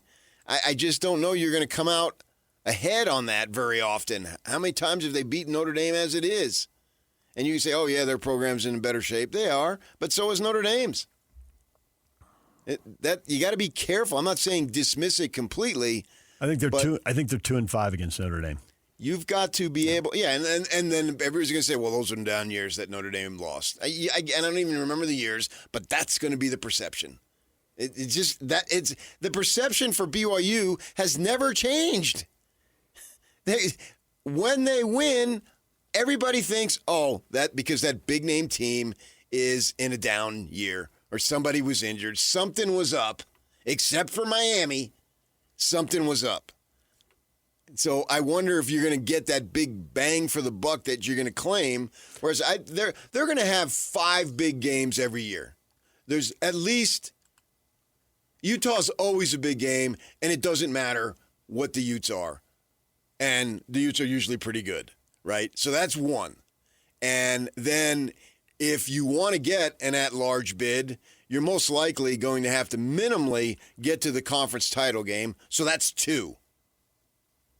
Right there. So I got 2 huge games right there. Do you think if Utah beats Arizona, it's the kind of win? It's game 2 this year. If BYU. Back. If BYU beats Arizona, yes. Do they get a ton of credit for that win, is it the win that gets to miss? Like Arizona, it's a nice team, but well, really. I don't know why did the TV people who TV drives the sport? Why did they decide because it's going to be on 130? Fifita is back and they're coming off their right. So pretty good TV season. has told us this is a big game. Doesn't matter what I think. Argue with the TV people. TV has told us this is. I don't know if there is a but. TV has told us this is a big game. Because in the past, TV has told us a big game. The season opener when BYU beat Oklahoma and Arlington was a big game. The season opener when BYU beat Texas A&M back in the 90s when Chad Lewis was playing. That was a big game. And then immediately, it's not a big game. Those go on the list of, this is a regularly scheduled game. Those games were, as you would say, the one-off deal. Mm-hmm. There's 9 of these babies, and they put it there right at the start. It was engineered to be there with the idea that it's going to be a big game. Now we've got BYU winning, and you're doing the very thing that I said everybody does about BYU. Everybody does it. Right. I'm anticipating they're going to do it again. They did it to the U win last year. I thought the U win was a big win. You thought it was a big win, but the committee didn't think it was a big win. Because they got slaughtered twice by Texas Tech. That's all they had to do was play Texas Tech close, and they couldn't do it. So same principle. So they'll do it again. So if we agree with this, but now when they play Notre Dame and lose 47-10, somehow that doesn't matter. And if they beat Arizona and Arizona then doesn't turn out to be what we thought, somehow if BYU does that, that's not going to count. You're talking out of both sides of your mouth. Both examples, yes, that's the knock on BYU. So why risk that every year? I don't know that BYU is going to be able to roll out 12 wins every season. It would be awesome if they did. And if they did do that, then it's also like the NCAA tournament in basketball. They like to say, well, it's just on this year. Bull crap. Your rep determines a large part if you get in, and your success in recent seasons determines what seed you get. Those are facts. I think they need signature wins to get where they'll they have want opportunities for them. Where they get, and I'm just not convinced that the selection committee is going to look at any Big 12 win as a signature win. They're looking at any loss to devalue the signature win. Well, then it's a one-game schedule. Then it's just Notre Dame. If you beat Notre Dame, that's all you got to worry about. That's highly unlikely. I think they need the boost that comes with beating Notre Dame. Sure. And I think you have to risk the losses because they're probably going to shut you out anyway. So you've got to make the overwhelming case. At 24, the Big 12 is going to get one team in. If they go to 24, you just said they were going to go to 24. I think they will, but I don't know. But I don't know when. I mean, I know they're playing. When. Well, they're not doing it this year. Right. I think it's a good thing BYU is playing Notre Dame this year because I think it gives them a chance to get the big win. But I'm not talking about this year. I'm talking about regularly scheduled. I'm looking ahead. I'm not talking about this year. I'm looking at it when it goes to 24. That's under my presumption, which you told me you think is going to happen. So under the parameter of 24, I think they got to schedule wisely. Yeah, I stand by that. I think they have to because the chances at 24 are far greater. It's double. It's literally double that at 12. So you'll have plenty because at that point, you're going to let in a bunch of teams, and not all those teams are going to have these great wins over Notre Dame. So you probably don't need that. If you roll the Big 12, if it goes to 24, which going by your logic, it will, and your logic, I can't disagree with it. It's just too much money to leave on the table. You're going to have a much better chance the fewer losses you have. I don't think that the wins over whomever are going to matter as much the risk taking the loss. My advice to Brian Santiago, as you spell this out, is schedule them now. And if you think you need to cancel some of them later, do it. But schedule now because I thought Notre Dame doesn't honor contracts. There's always a buyout.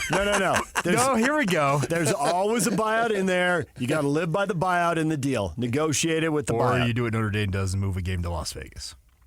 Notre Dame can do that. They have leverage. I think that was fine for BYU. It actually was a pretty good deal. One of the listeners, if you weren't with us early in the segment, said that they should sign 3-year deals, home, away, neutral, which might appeal to Notre Dame because they want to play all over the country anyway. And they know they'll sell it out. And Vegas is a great location. But if they can't play in L.A., BYU, Notre Dame in L.A., go down to SoFi. Go down to SoFi and play. You mean if they can't play in Vegas, go to SoFi? If they want to take a year off from playing in Vegas, and if they can't get a game in L.A., because now USC isn't playing Notre Dame for however long. Notre Dame can't get a game. Yeah, if Notre Dame can't get a game in L.A., BYU wants to play in L.A. too. Just move games to L.A. Notre Dame can't. If Notre Dame desperately wanted to play a game in Los Angeles, they can get anybody to go there. Right. So BYU, raise your hand first.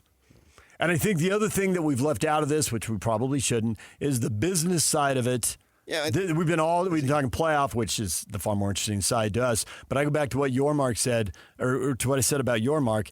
He should be calling Notre Dame and like, hey, if you need good games in October, November, I think play him. If you're going to beat the big boy, I know. But SC begged off because they got too many games, and they don't want to have to travel again every other year when they're doing all this travel. Yep. So SC is telling us that's not something that we want to do. Okay. But do we think SC is bigger games good enough, and they're playing bigger games, and they don't need it to win Big 12? Everybody needs a win over Notre Dame. But the idea is, why risk it if you don't have to? That's the premise. Well, and when the thing goes to 24? 24. Is that what you're saying? 16 24? Or 24. Right. Okay. When it goes to 24, you're simply not going to need as many big wins in non-conference. You're not.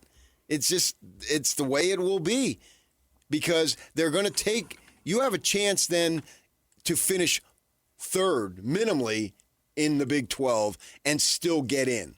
So why risk it? At 24, I think it's potentially a risk that you don't necessarily need to take. This year, I'm not arguing this year. I'm talking about this year down the line. It's worth the risk at 12. But at 24, I think it is. Yeah, I agree with you. We'll see if it's a 2 or 3 bid league or a 4 or 5 bid league. I mean, if it's a 4 bid league, they got to have more than 2, man. At 24, I would hope so. But we've been disappointed by college football and the way they treat our teams and our leagues and our side of the country before. So I'm open to being disappointed again. Right, but at 4 or 5 teams, the door is much more wide open. And it really is. I mean, you're right at that point. Yeah, you can get to 10-2. You give yourself 3 gimmies. You go 7-2 in league, and then you're there. Now, it'll be interesting to see if the demand and how this all works in the law of unintended consequences. Well, is it not good enough to get in, and you need to advance? I wouldn't say 3 games. And you need a home game. No, I know what you mean. But you need a home game in the first round and a win, and then you can live with it. Because that's what we see in the basketball tournament, which is a pretty fair model to compare this to, because it looks like where it's going. And why wouldn't it? That bus is being driven by the same people. There are teams that just have to get into the NCAA tournament. Your Lumberjacks and my Gauchos, if they get in, it's a big year.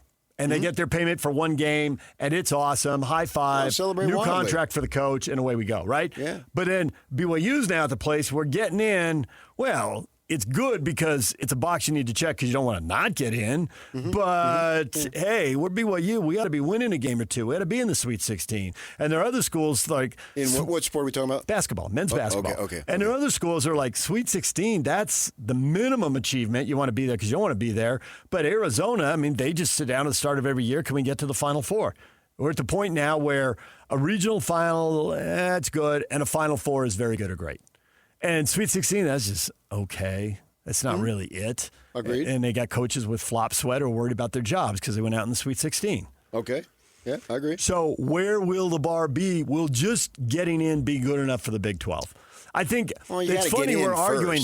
I'm the one who tends to argue hey, figure out the system and backdoor it. I tend to argue that, and this time I'm not, and you are. And you tend to be the person who's like, be bold, go for it. If you're good enough, you can handle Notre Dame. It's the Irish. It'll pump up your regular season contract. It excites the kids who want to play there. The coaches relish it. You and I think both had communication with people at BYU who are relishing the chance to play Notre Dame at home this year. And they should be. They don't think it's a slam dunk. They're not disrespecting Notre Dame, but they relish the opportunity.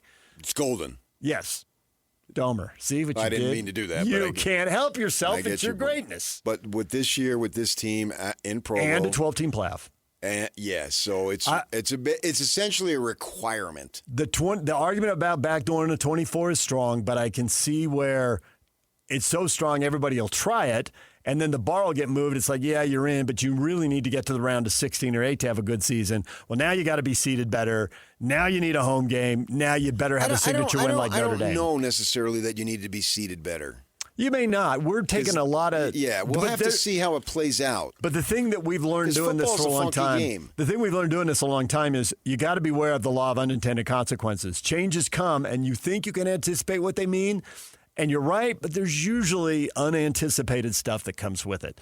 And we've seen it in basketball. The bar gets moved back. For some schools, it's not about making the tournament. And for football, we'll get to the point where, it's already at 12. It's not about making the tournament for Ohio State and Oregon. Oregon is, win or bust, baby. They've been knocking on the door for so long. They've been not just in, but close. They played in the BCS era. They played for a title. The last 2 years, the only teams they've only lost 3 games, and all 3 have been to teams that won the championship later that year. You can make the argument they've been the second best team in football 2 years in a row. You want to get in, but you want a better seed. Okay, but then we find out, the better seeds, they get knocked out because the other team last year you were making the argument the team that played ahead of them. Yep. So did they really want the better seed? Because the better seed, no, you want to play the game. So because you say if you take 2 weeks off, you've lost everything. You've made that argument. So do you really want the better seed? Because then, when you get to 20 games between days, 20 days between games, 23, 26, whatever it's been. To me, that is too much. Well, then you don't want a better seed? But that scenario is going away. I don't know it's going away. Oh, you're right. I can't prove it either, but I firmly expect that they're going to condense this schedule because I think playing either the title game or the semis on January 1, not the quarters, is going to be the way to go in the future. For all I know, they'll be playing in February. Just the NFL. And the NFL is going to move it back. Yep. So we'll need a game that week. The All-Star Pro thing doesn't work. No one watches it. No one gives a crap. Nope. So who knows? And maybe they'll start the season later. They were already the first and foremost an academic endeavor. That guy just rolled over his grave. And it never was an academic endeavor. First and foremost, it's a cash endeavor. Right. Now, back in the day, it was about ADs and coaches getting contracts and extensions and TV networks making money. And now it's also about players getting big paydays and protecting themselves so that they're healthy for the next big payday if they're good enough to move on. And the players transfer 3 times. They're really concerned about academics. It's a pro sport. Yep. It's a pro model sport. It's always been that way. And the great thing about all these freaking changes is now it's just far more out in the open and everybody can see it for what it is. Facts. Yeah. And that's the way it always was, but it was just kind of unspoken because it's not supposed to be this way. And the guy with the cardigan sweater who teaches in the history department, shut up. Nobody cares about what you have to say anymore. I didn't know you yet. I didn't live in Utah yet. That's your loss. Obviously. I was in Santa Barbara, and I was working in the athletic department while I was in school, and it's when the NCAA but you tournament. Heard about guys like me. And it's when the NCAA tournament goes to 64, and I saw a full-time staffer, not some student like me, but a full-time staffer talking to the AD, and they were both absolutely gawking and jaw-dropping because the payments for one NCAA tournament game were going to $300,000 plus. And they're like, we got a deficit in the athletic department. That would completely wipe it out. One game. And they're talking about the $300,000 free throw and all that. And those numbers seem, now one player gets that. I mean, the numbers, but it's always been about the money. The money's gotten bigger, but standing right there in the athletic department, they were talking about the math of it all and just blown away by how much money it was. It's never changed, except the money has gotten much, much bigger. DJ and PK coming up top of the hour. Brian Taylor, Real Golf Radio. More trick shots from the pot bunkers of the Open Championship. We got any change at the top of the leaderboard? You can see the TV better than me. Im and Brown. Smelly had it at -5. Then he went backwards. Yeah. Okay, at 4. Yeah. All right. They're still playing, and they will be playing for another 5 or 6 hours. DJ and PK, it's 97.5, the KSL Sports Zone. An update with Brian Taylor. Open Championship coming up in about 15 minutes. Andy Bailey analyzing Summer League as it winds down. 1 game to go, and we'll see who plays in it. Andy Bailey at 9 o'clock. DJ and PK, it's 97.5, the KSL Sports Zone. They've been doing it for a while. This is Jake Scott and Ben Anderson. The willingness to vault somebody to stardom and close the book on them immediately based on a couple of Summer League games is absolutely laughable. I think Cody has a lot to prove, but I'm certainly not going to let a Summer League alter my opinion on that until we actually see the rubber meet the road. And to your point, Cody is not equipped to be the number 2 best player. And luckily for him, in the NBA, he never has to. He needs to be the 5th best player on the roster, doing some of the dirty work, get out in transition, get some steals, whatever you have to do. Get some deflections, play some defense, be long, eat up 12 to 15 minutes a night. Is that ideally what you want with the 10th overall pick? Of course not. That's not what you're hoping for when you draft somebody in the lottery. But if he can get to a point where he's hitting shots somewhat regularly and playing defense, there is still value there, and it's amazing to go back to that draft and just realize it's bad top to bottom. Catch Jake and Ben afternoons from 2 to 6 on 97.5, the KSL Sports Zone. DJ and PK, it's 97.5, the KSL Sports Zone. We got to ask Andy Bailey about this when he gets here at 9 o'clock. You put a question up. Should star players like LeBron retire as a great player or play past their prime? Amy, if I was a star player, I'd want to go out on top, but that rarely seems to happen. Well, what is on top, though? I mean, the John Elway, you win it all at the end. That's what I assume on top is. You can't control that. I disagree on that. That's storybook. That's fairy tale. Yes. And it's also rarely. And I could argue that John Elway wasn't close to being on top when he went out. The team was on top. Right. He individually was not what he had been. And Peyton Manning. But he was, Peyton Manning, even more obviously. Right. He was throwing wounded ducks. His shoulder, something happened. It was gone. He may have literally been carrying an injury that year, but he just could not throw the wiffle ball down the field. They did win. Their defense was outstanding and won the Super Bowl. It was his fourth trip to a Super Bowl and his second title.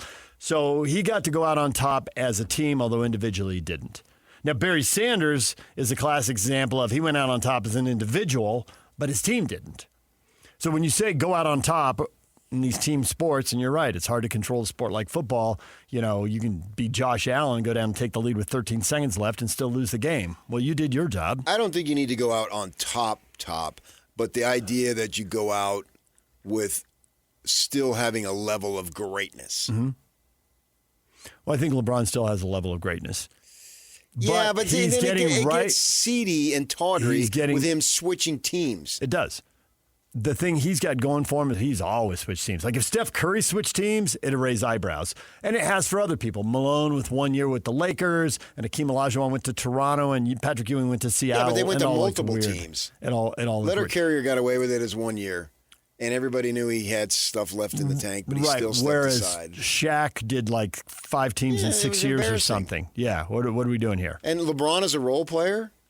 You want to see great players as role players. LeBron, as of last year, could still average 20 points in a regular season. He could average 20 points in the playoffs. I think it was actually 23. Yeah, but that's role player for him. And he could win a playoff series. That's role player for him. He has receded from high tide. He's still within sight. And it's okay so far. It hasn't gotten embarrassing. You don't know what. But in any given, he misses all these games. But in any given year, and he's been doing that for 5 years, but so has everybody else in the league. So he's still within sight of it. But to your point, he doesn't know what year. You know, some of those pools have that ledge where you step and suddenly the pool's like 3-4 feet deeper. He's approaching a place where that's going to happen to him at some point. Now, I could be wrong because I thought if he steps aside. I thought the same thing was going to happen to Brady, and he pushed it to 45, and the team wasn't as good, but he was still pretty good. Yeah, so maybe he'll negotiate it every time. I know, right? But do you want to see him be a role player? But LeBron's gone through life Sixers thinking I'm the exception because I'm that good. Brady went through think that. Brady went through it. I'm the exception. Charles Barkley talked about this. This is what spurred the question. Is he said, I was going to get myself in best shape, and I was going to do this and this and this. And then I got out there, and then I saw, oh, my gosh, I'm not 25. Yeah. So they all think that. Mm-hmm. Yeah, this is what Stockton was running around getting his brains beat in at 40. He thought it. And then Mike Bibby's dominating him. And they don't have the self-awareness that Barkley seems to have had. Like, he had it 25 years later. Now he can say it. Yeah. Well, he stepped aside, or did he take the beating? He did a whole year taking the beating? Yeah. Yeah. That's the risk that LeBron's playing with fire, that one of these years he could be out there taking a beating. He's going to be a role player either way. He's not going to be the number one option. All the attention isn't going to be on him. Right. And for 20 years, all the attention was on him. And so now, do I want to see him in his way? Sure, his hanger-oner is not the same as Cody Williams' hanger-oner. We understand that. But Cody Williams isn't anything close to a star. He may not even be an NBA player in 2 years. Who knows? Hopefully he is for his sake. But for LeBron, do I want to see him be just another guy in the star sense? Not just another guy in everybody's sense, but another guy in the star sense. That's the essence of the stars. And do I really want to see that? And when I say it's the collective fan. Yeah, right. But I think also just for me, just for myself, I thought he was good enough this past year that I would be interested and I would watch if he went to Cleveland. It's got the whole homecoming thing, and they were close, and he's still good enough. And you're right, that it'll be a role. It won't be overwhelming. Rebuild the team around me because he's past that point in his career. But I would watch that, and I'd be interested in it. If he goes to Miami, I don't have any interest in it. It's not about a question of whether he's going to draw viewership no matter what. But is it? But even that will wane over time. Is it going to be what we're looking for? Should a star do that? A star's got to win at a pretty high level to keep drawing those eyeballs. And they don't. And I think we've seen that. Like, Deion Sanders has tremendous star power, but he doesn't have the pull at Colorado now that he had when he went there. And there are reasons he can't control with the health and having, serious health challenge and having to miss, all the offseason last year. But nonetheless, people want to see wins. Yeah, but that was going to wane anyway. Nobody turns in to watch a coach. That was just a if they're winning 8 or 9 games, I think people still tune in to watch him in Colorado. And college coaches are weird. That's the one place. 8 games to watch Colorado win College 8 games. sports is the one place people tune in and watch Krzyzewski for years and watch Saban for years. If Krzyzewski was coaching at Northern Arizona, nobody would be watching it. You're right, but the coach is the sign that the project is really good because Krzyzewski and Saban always win. But now we know Deion doesn't always win. Deion wins sometimes. One year he does, one year he doesn't. When he has good players. Yeah. I don't tune in to watch Deion. He stands there on the sideline and looks like everybody else. He does. If you want to watch Deion, watch the post game. That's when you're more likely to see a show or the social media in the offseason. That's when he goes full prime time and puts on the show. Right. But during the game, he's business. Right. He looks like every other coach out Which there. we respect, but at the same time, you're like, but it's not that big a show.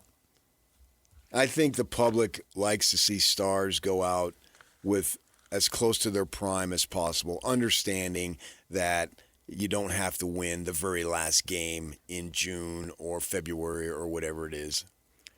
I thought he was still good enough last year. How far is he going to fall this year? And every year he decides to play, he rolls the dice on that because Father Time is undefeated. Yeah, but it was good enough. They had no chance. Mm-hmm. LeBron having no chance. Is that really good enough? No, and that's why I said if he goes to Miami, I think he has no chance, and it doesn't really interest him. I mean, if he goes to Cleveland, I think he does have a chance, and he play a big enough role. I mean, you're right. He wouldn't be the star, but he wasn't the star in L.A. I mean, that's why he's leaving. Doncic is the star now. They're building around Doncic. They're not going to build around LeBron. Yeah, but Doncic didn't play. He's in his 40s. In the playoffs. Right, and LeBron's still good enough to be good enough for what? To be the best guy to win a playoff series. On a team that has no chance. To be the best guy on a team that wins a playoff series. That's not good enough for the GOAT that a lot of people claim he's the GOAT, and he was good enough to win a first-round series. That bar is so freaking low at that point. That's not good enough. Then you want him to retire. I'm okay if he goes to Cleveland. I don't want to see him in Miami. I'd rather him retire than go to Miami. Doesn't interest me. Philly does interest me. They have so much talent. It could be a complete mess. It could totally go sideways, and he's got to gauge that. That's why he's got to talk with these guys. You know, who's going to sacrifice for the team? It can't be, hey, my turn, because that's just not going to work. It never does.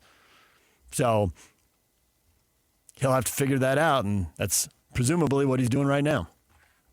All right, DJ and PK, we can run that past Andy Bailey. He's going to join us 1 hour from now. He's also going to talk to us about, we'll talk with him about how Darren Peterson has performed and how the top 4 guys have performed in Summer League, and if he's got any new opinions on these guys. DJ and PK coming up next, the Open Championship. Brian Taylor, Real Golf Radio. Stay with us. DJ and PK, it's 97.5, the KSL Sports Zone. Scotty Scheffler, what are you doing in that hillside in the weeds? Sounds different when they call it the gorse, doesn't it? I don't know what that means. To me, it just means they're in the weeds. He's in the tall grass. So what you're saying is these international sports should adopt American language. That's what you're saying, aren't you? That's why I don't say. That's why I don't say kitten boots. Right. But I do say nil because it irritates you. No, you do it because you want to think. I'm surprised you don't do a fake European accent when you do it. Then why don't I say pitch? Oh, that's so funny you mentioned that. So Nate and I were watching this like 10 years ago, no, maybe 15, I don't even know. Go 20, watching, what the hell? No, it wasn't 20 because I wasn't calling RSL games. It was in the early days of me calling RSL games. And it's very much, well, he's and people seem more comfortable with it now, but it's so American, this is the right way to do it. And then we're listening to some English guy, and a guy scores a goal, and he goes, sublime! And I'm like, if I said sublime, Twitter would explode. People would be totally out of their minds. Sublime! When someone scores a goal? No, not you, because you're so adorable. You can get away with it. No. Nate actually tried that line of thing. I was like, there's Everybody no loves way. you. And then he started laughing. No, in that era. You are the least offensive guy working with the most offensive guy. What are we, coordinators? We're football coordinators. All right, DJ and PK, it's time to talk Open Championship with BT. This Open Championship update is presented by Copper Rock, where the pros play on 97.5, the KSL Sports Zone. Brian Taylor and Bob Casper's appearances this week are brought to you by Mountain America Credit Union, Mountain Supply, Black Desert Resort, Hoops Vision, and Uinta Golf. Brian Taylor, good morning. Good morning, boys. How we doing? We're doing well, Brian. I feel like I'm watching miniature golf. I mean, I know it's the Open Championship. It's literally the farthest thing away from miniature golf. But Bryson DeChambeau just putted up the roller coaster down the other side. And I got to say, it was a great putt. He got within a foot of the hole. It was fantastic because that's a putt. Some of us would have putted it, would have gone up the hill and rolled back to us, and others would have rolled it 20 feet past the hole. So well done by him. But this is just completely different, and the mental side of golf is so important. And I just wonder for the U.S. players who are playing that Parkland golf, just how wacky it is to go and play this and how crazy it is and how much it must play with their minds. Yeah, I mean, it's different, right? We talked about it coming into the week, and, you've got so many options. And this is what we set up, right? It's like the golf course being this firm and dry and fast is going to set up for some spectacular shots. So you're going to see guys hitting putts like that. You're going to see guys chipping it. You're going to see them, hitting irons off the tee, carrying drivers over bunkers. You're just going to see some kind of wild, wacky stuff. And guys are able to get creative. And I think that's the best entertainment when you can watch these guys get creative. It also creates some serious disasters. I mean, Justin Rose is a big story coming in this week. And, it's clear that it's not going to be a nice feel-good story for Justin this week, where he returns where he played as an amateur as a 17, 18-year-old back 17 years ago.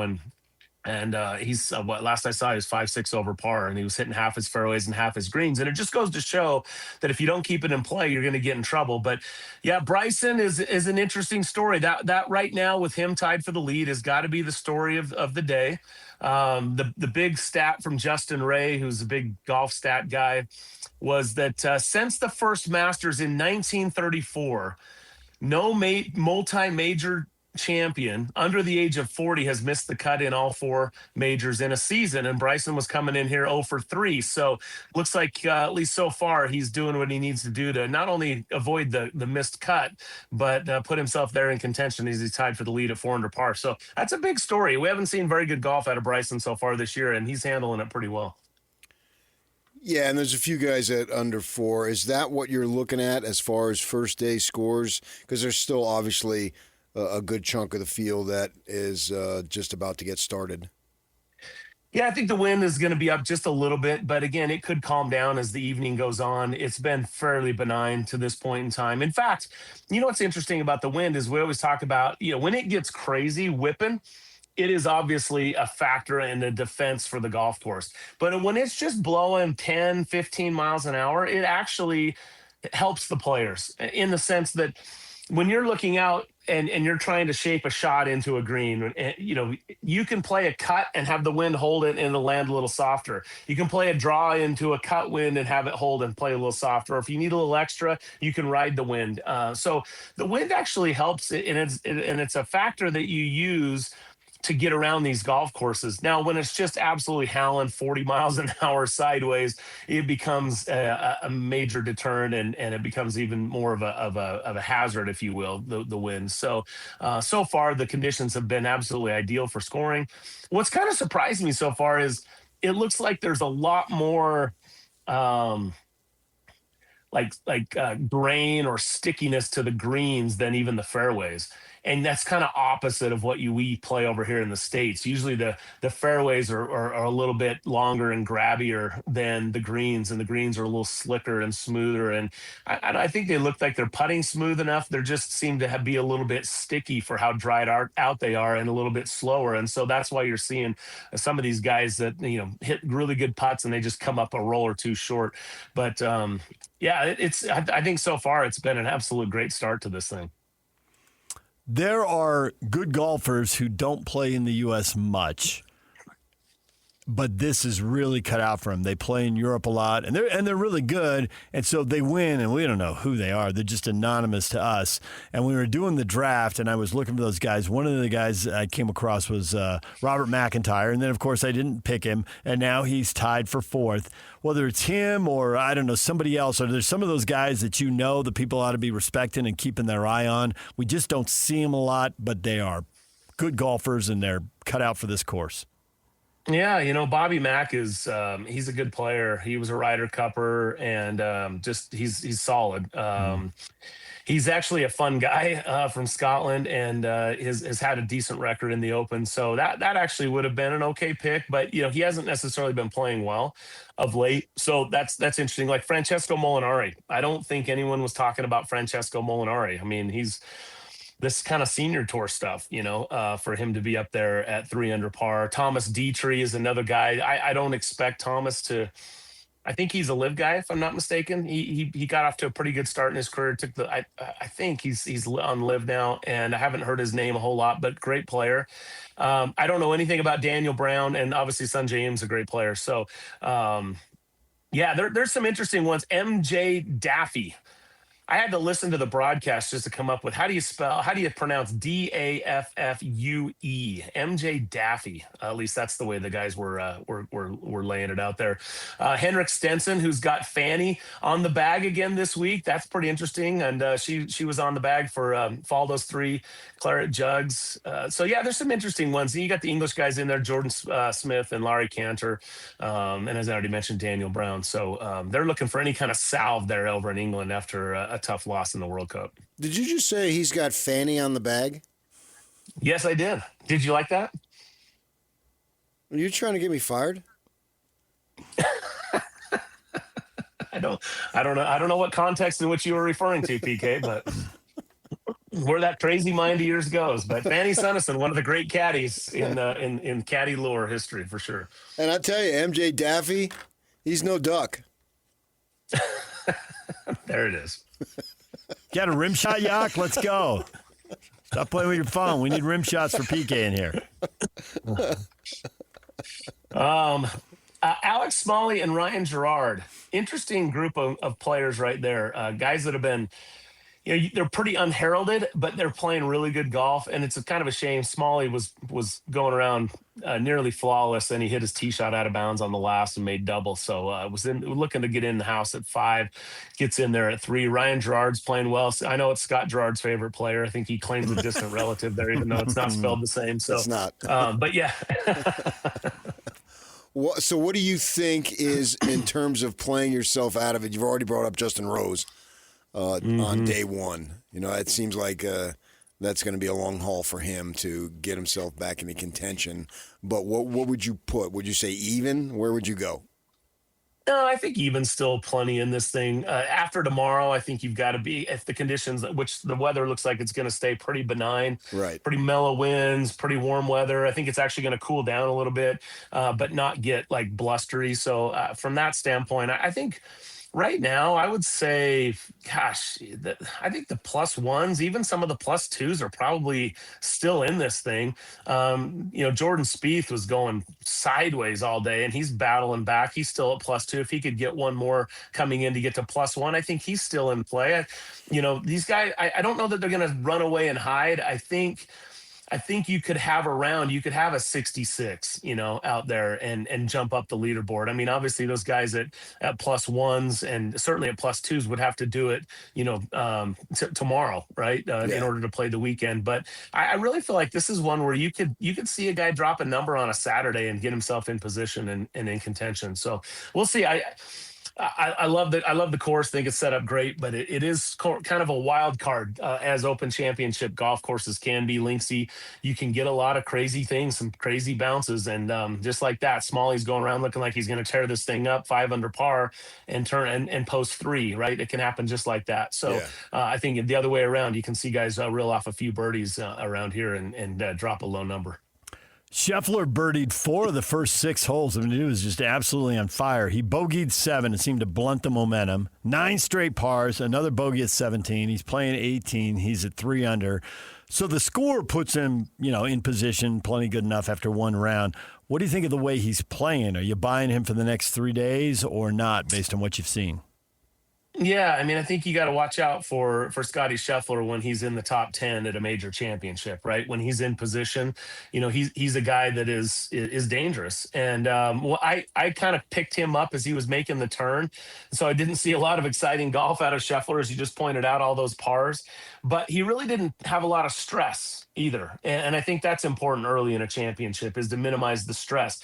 He's playing with Tyrrell Hatton. That guy is such a peach. I mean, the dude is talking to his club. He's talking to his ball. He's talking to the wind, the caddy, the dirt. Like, this guy is like such a crazy mental guy that, it's amazing that Scotty's able to stay calm amongst all of that. But yeah, Scotty has looked pretty stress-free, and he's missed some putts. I've watched him jam a couple of lip outs, like the hard lip out again. And that is, I don't remember him putting like that in the last few years, but he has had a sort of a rash of firm lip outs. And that's what I was talking about coming in, when he had the dust and things were just going his way, those sort of lipped in instead of lipping out. So, but look, Scotty's in a great spot. He's had the 2 bogeys, to go along with those 4 birdies. And so still got an opportunity here at 18 to see what he can do there. But yeah, I think Scotty's in good position, and I think you got to like his chances. Did you see Matsuyama doing yoga out of that pot bunker? How good was that? First of all, could you even get in that position about this point in your life, PK? I'd have to take a drop. Here's the other thing. Even if I could get into that position, could I get out? Or would I just be stuck on the edge of it? Somebody bring in a crane and lift me off the course. Do those guys practice that? At that type of stance and whatnot? I actually was thinking that very thing, PK, and I don't know that I've ever seen anybody in a practice round, get down Mr. Miyagi style and try to hit a shot out of those things. But look, I have seen them in practice rounds with the one knee and because they if they hit it there, they're going to try it because it's going to come up, right? This is an interesting one. I've actually heard a lot of the better players be in their big interview sessions at majors say, "Hey, did you try this shot? Did you try hitting it out of the deep rough?" And almost exclusively, these guys will be like, "No, I'm not practicing the bad. I'm not going to practice to hit it in the spots I'm not supposed to." So I think that's interesting. I feel like, again, I would want to try it. Like, well, there used to be the guy that used to do the yardage books would always put a little section in, and it was, had an acronym, JICYFU. And just in case you foul up, of course, just didn't want to lead anyone astray. But just in case you foul up in this spot, there was a place in the yardage book for you, right? And I would just think, like, in these kind of situations where you've got unique like situations like a pot bunker or some deep heather or whatever, that you would want to go drop and just kind of see how the ball reacts coming out. But most of the guys don't. If it comes up in their practice round, they'll hit it. Otherwise, they'll just kind of play their shots. So I thought that was cool by Matsuyama, because not only were they talking about his stance, but they did comment like, where does his hands go? Because his hands were right up against that revetted face, and somehow he was able to put the club on the ball. Pretty amazing stuff. Wizardry stuff is really cool. As far as our draft, I had Justin Rose on my list of people. I was actually thinking about taking him in the second round, and sure enough, Bob spent the first pick on him. And although I didn't like it at the time, I now realize Bob saved me from myself. Thanks, Bob. Look, it would have been a sentimental pick. It would have been amazing, right? But yeah, and Rosie's played good. He's played good in majors. Yeah, he has, and local knowledge. He's been good on the course. So why not? Why not take a flyer on him? But it was the first pick right out of the gate. Here's an interesting one. So Bob and the caddy and I were on we have our texts going. I think this is exactly why they created social media, so people could participate. But we're still a little bit old school apparently. So we have our little private text while we're watching the coverage and stuff. And the caddy made an interesting observation. He said, I think local knowledge or really knowing this golf course might actually hurt you this week because it never plays like this. It's never burn out fast and all of that. Like typically if you look back at some of the most recent, especially even Jordan Spieth in 17, it was cold and wet and green and lush and all that kind of stuff. And so when you go back and watch that Johnny Miller video from 76, it looked a lot like this, but these guys weren't around in 76. I was 2 years old. It's not like anyone has experience playing it like that. So I think it's pretty atypical conditions for this. And that makes a lot of sense. If you're used to, when we played an 8-man matchup at Ogden Country Club where they're going to host the Corn Ferry Tour in a couple of weeks, and they've got, because of the high temperatures we've had here, they've had a lot of water on the greens, and they're letting them grow out a little bit so that they can cut them down and get them firm and fast for the tournament. They don't want to lose them 2 weeks before with this extreme heat. I understand that, but Ogden Country Club is all about firm, fast greens, and to play that golf course where those greens, if you get above it and you can actually putt to the hole, I mean, all day long it was like you'd leave them short. Even the guys that we were playing against that were members couldn't hit the putts hard enough because you're not used to it. And your mind says that putt should do this. And I think that was the point the caddy was trying to make for maybe guys like Fleetwood and Rose, guys that are very, very familiar and play here all the time. They might have a hard time adjusting to the way these conditions are, given what how they're used to playing this golf course. So I thought that was kind of an interesting little way to put it. Well, Brian, we will leave it right there for now. I know you and Bob are going to be on all the shows all day long today and tomorrow with updates. We look forward to it. Thanks for joining us. Good to be with you guys. Have a great weekend. Brian Taylor, join us right here on The Zone. When we come back, Andy Bailey, NBA analyst, writer for Bleacher Report. He's ahead at 9 o'clock. We got more college football and NBA hoops on the way. Stay with us right here on The Zone. DJ and PK, it's 97.5, the KSL Sports Zone. Do you want Notre Dame to regularly play BYU? Questions up on our Facebook page, and there are a lot of positive comments here. A few of them. Nick says, heck yes, when I was a kid and played video games, I usually had Boise State, Notre Dame, and then one other team as my out-of-conference opponents. Let's get home and homes with Notre Dame for a long time. But only if they're home and homes, not 3-for-1s or whatever. Nick wants to play them as long as they're coming to Provo. Yeah, I think that you play Notre Dame on Notre Dame's terms. It's like we do the show on your terms. Turn me into Arab Parsegian. Remember Arab Parsegian used to do those commercials, the triple option with the option on the tailgate, the wagon, the station wagon. You can open it as is. You could lower the door. Or there was one other option, and it was like the triple option, and he related to football. I was fascinated. I don't remember that. With the station wagon. We had a station wagon growing up. I bet you did. They've all been replaced by SUVs now, but that was the weapon of choice for families back in the day. We had a station wagon. Yeah? Yeah. It folds down. It's a tailgate. Yeah. It's the term tailgating. This is where all this all starts. And it could open sideways. I remember that. I don't know. I don't remember a third one. Well, you can open it with the window up or down. It had a little window to it. Yeah. This was the triple option. Yeah. We took a vacation to San Francisco and went through Yosemite with 8 people in a station wagon. Did you stop in Yosemite or you just drive through it, just kind of gawk from the car?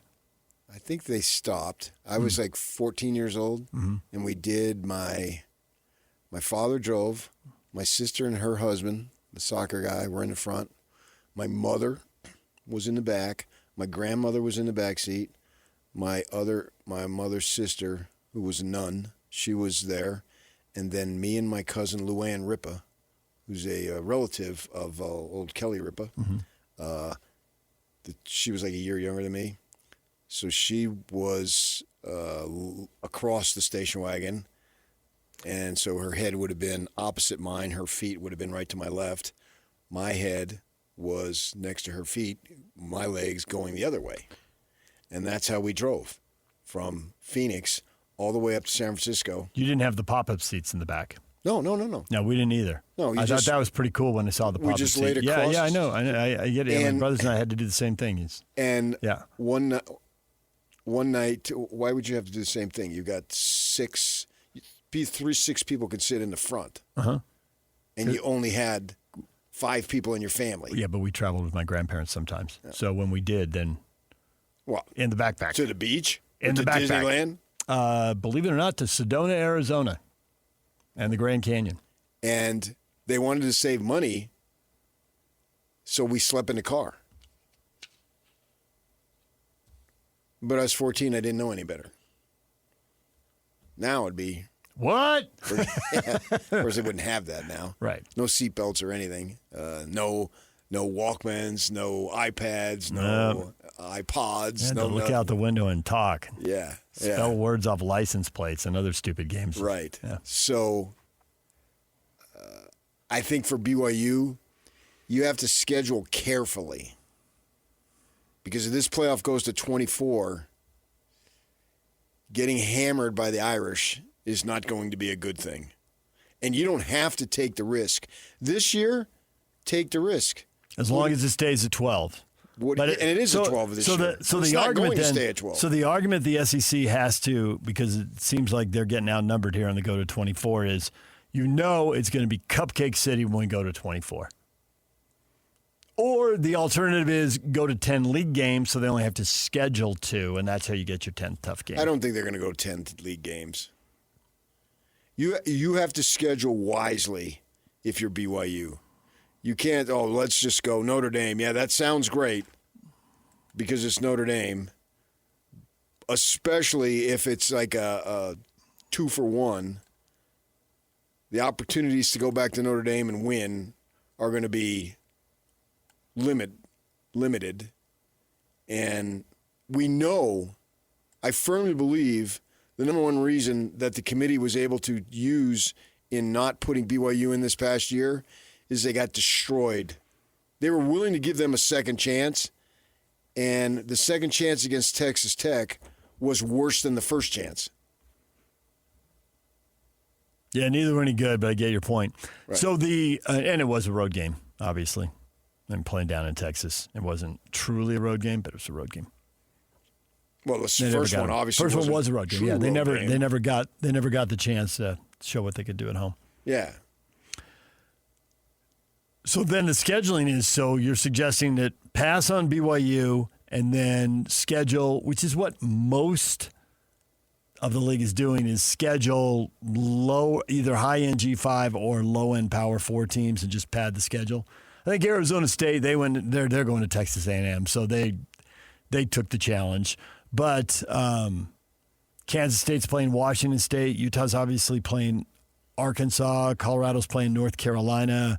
That's a collection of, Virginia Tech's playing Virginia. West Virginia's playing Virginia.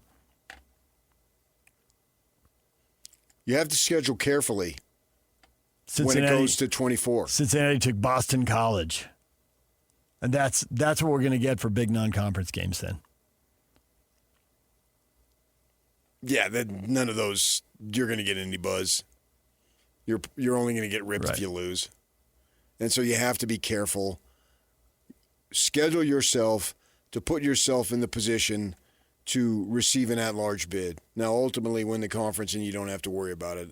That's the great thing about Utah going to the Rose Bowl. They just had it right in front of them, and they did it. We're talking about a world, though, where at 24 teams, you're assuming you're going to get at least 3 teams from the league in and maybe 4 or 5. Yeah, I'm assuming minimum 3, yes. I would certainly be surprised on the 5 end of it. 4, I'd have to see. I don't think 4. I believe in basketball, they can never say this because it's not the way it's supposed to be, but I do think that they allot. Okay, this conference is worthy of X amount of teams. So in the 16-team world, on a or 24-team world, 6 from the Big Ten, 6 from the SEC, that's 4 from the ACC, 4 from the Big 12. We're at 20. Notre Dame's 21. The group of 5 is 22, and there's 2 bids to go. That's why I'm thinking they'd be guaranteed 3, but they could get 4. And at that point, we'll have to see how the league shakes out. But through just a couple of years, Utah and BYU's odds of being in the top 3 or 4 in the league are pretty good. I think so. That's why I'm saying schedule. I mean, Utah didn't get there. They had quarterback injuries, so there were 4 teams at 7-2. We're assuming in this world that they all get in. The BYU or the Utah season in 25 and a 2014 playoff, in my mind, that's absolutely playoff worthy. Particularly at that time, if they would have had a couple of weeks off and Dampier gets himself healthier. Because look what he did when he had more than a couple of weeks in the Vegas Bowl. He dominated, man. He not just played well, he dominated. Tech, Utah, and BYU were all ranked, if you're looking at a 2014 playoff. I would think all 3 of them would get in. At the end of 16, they were ranked 15, 13, and 4 in the case of Texas Tech. I don't think there's any question in my mind. What the team that's on the bubble is Houston at 21. Right. That's the bubble team for the 4th. And then what do they do at 24 with the conference final? Do they eliminate it at that point because they need to start things earlier? Which I'm totally fine if they do. I'm not a big conference final game. If they got rid of those title games and just said the standings are what they are, if you back up 1 week, Tech is still 4, BYU's 11, and Utah's 15. And you get into it. Yeah, nothing really changes there. You take if they need that week to start the tournament, they start the tournament that week. And they've definitely talked about that. And that's fine. I'm 100% fine with that. And that may really be the hitch with the SEC is they make so much money off their title game, and you're going to 24, and the only way to do that is take away the title game. No. Let's go to 16 and not take the title game away. Start your season a week earlier and you can play the title game. That has certainly been discussed. But there's no need to play the title game. And you'll recoup the money by sending all these teams to the playoff anyway. That's the argument. Right. You will. Sounds weird to be in a world where you walk away from playing Notre Dame, you walk away from the excitement, and you walk away from if Notre Dame's regularly going to be part of the conference TV package. The thing is, though, if they leverage their deal, so it's like, well, it's a home game, so it's part of Notre Dame's TV package, and it's a neutral game, then maybe the value really never gets delivered to the Big 12 TV package. And I'm a fan of where things stand right now. Like, Brett Yormark, you're selling the league. Get on the league and sell it to Notre Dame. Maybe they'll play Tech. Maybe they'll play Utah. Maybe they'll play somebody else. I mean, it's partly factored by the quality of the team, but it's partly they like to go play in different parts of the country. Well, the Big 12's a national league now. You can go play wherever. Notre Dame can dictate its terms. Yeah. See, I just don't think that you get a big buzz from losing to Notre Dame because these ACC teams haven't gotten big buzzes, and they play Notre Dame regularly. And what have they gotten out of it? The way to get the big buzz and what they do in basketball, and there are comparisons between where football is going and where basketball is only if they go less human-driven and you end up using more of a computer model. Which that won't. Because we're assuming that BYU is going to be we're assuming Notre Dame is going to be somewhere between pretty good and really good as long as they keep their coach. He's young and he's good, and he seems to have it going, and it doesn't look, like they're going to have a bunch of 7-5 seasons. No. They've gotten stuck in that before with other people, but looks like that's changed. Especially given the quality of competition on their schedule, it looks like, man, you ought to pencil them in for at least 10-2, which is what they did last year, and USC's going off the schedule. So that's why it sounds good to be playing Notre Dame every year. But I just don't know if it's in your best interest. Because if you get worked, it's going to come down to, wow, look at your big games. And you got hammered. And then in this conference, if you lose a couple of close ones, which could happen will happen. You could jeopardize your 11 or 15 ranking. It doesn't seem to me that it's worth it. This isn't you. This is me. You're the one ready to game the system. I'm always ready to game the system and backdoor it, and you're always like, be bold. If you're that good, you can take on the best and go for it anyway. We're switching roles here. Well, you will have an opportunity to take out the best. You're not going to backdoor a playoff. You're not going to backdoor a playoff. And so you'll have plenty of opportunity to prove how good you are, but you've got to get there first. And we know that the system, to at least to agree, and maybe it'll be mitigated, will be stacked against you, because if it's favored toward the Big Ten and SEC, by definition, it has to be stacked against the other ones. Well, you heard me can't go. have both. You can't have one. You have to have both. You heard me go with the assumption that there's 6 bids for them and 4 bids for you, and then there's a couple that could end up 7 for them and 4 for you. Yeah. If it's 8. So and you 3. have to be smart. Oof. You have to do what's in the best interest of your program, and simply saying, "Yeah, we're going to take on Notre Dame. Oh, we're tough. We'll put our hand in the dirt." That sounds good. But that doesn't mean it's the right thing to do. Now, the thing is, when it goes to 24, does the expectation still stay at being in the tournament? Or does the expectation you got to get there first before you start worrying about anything else. The expectation come, you've got to host games, and you've got to win games, and you've got to be in the 16 or in the 8? I don't know. I mean, I think that varies. But a program like BYU is going to vary year to year. A program like Ohio State, it's not going to vary year to year. There's just a limited amount of programs. Their variance, you could say. Ohio State's variance is quarterfinals in a bad year, title in a good year. And so there's a few that BYU and Utah are not on that level. But can they get to that level sometimes? Yes. Are they going to be on that level consistently? No. So then they haven't yet. Maybe they can. The argument for people who want to see the game then is, hey, there will be yes years and no years. And in no year, you just take your beating, and that's the way it goes. But in a year where, you can get to the level, you get the win over the Irish, and that's what helps propel you to that level. The confidence you build doing that, the win it puts on your resume that gets you the better seeding. Sure, but what are you going to do? Home game. 20% of the time? To be determined. I don't know. I mean, that 20% is not a bad number. That could be the guess. I mean, in the 7 games we've seen so far, 2 and 5, that's, I guess, 28% of the time. And BYU is in a better position, presumably, right? I mean, 3 of those games were in the 90s and the WAC era. You just told me Notre Dame's in a better position, too. Well, Notre Dame was actually in a really good position in that era for the first 3. But they're in a better position now. For the next 3, it was probably not that special. Holtz still had it. So Holtz still had it going pretty good at that point. It sounds good to play. Yeah, let's play Notre Dame. We're going to play them. It always sounds good. But I just disagree. You worry about playing them 8 times in 10 years. I just don't know that's in the best interest of your program.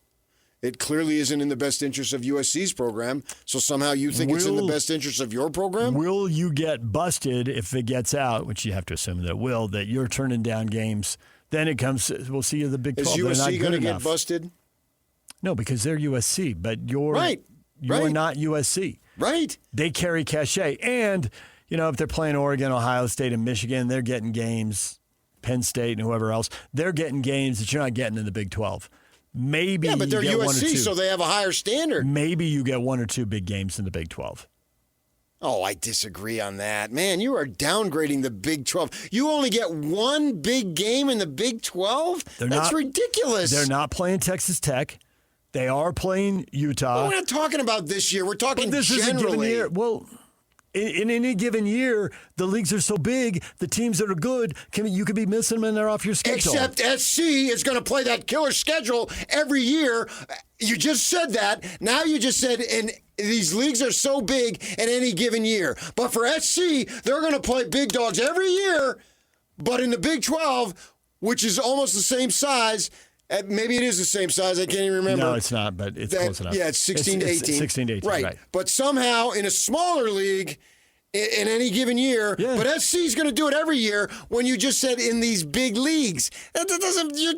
You're contradicting yourself. But the bias in the Big Ten is that USC's good, Oregon's good, Michigan's good, Ohio State's good, Indiana's good, Penn State, Washington aren't that far away. Nobody looks at the Big 12 that way. Even if it were true, they wouldn't look at it that way. It's Texas Tech. So you have no faith in the committee. It's just the way it's going to be. So why even try? I mean, because the bias is there. Why even try? Because I think that Notre Dame is going to be good, and if you beat them, nobody can say anything.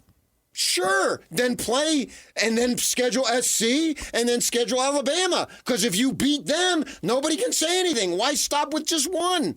Go if you can beat Notre Dame, you can beat those other schools too. So why not schedule them? Go all the way, baby. Because Alabama won't schedule you. BYU can find big-time teams to schedule. Until Lincoln Riley leaves, SC's not scheduling anybody. Except they did. So he just took I don't know. Notre Dame off the schedule. You can decide. Apparently, you have an insight into what Lincoln Riley is thinking, but I don't.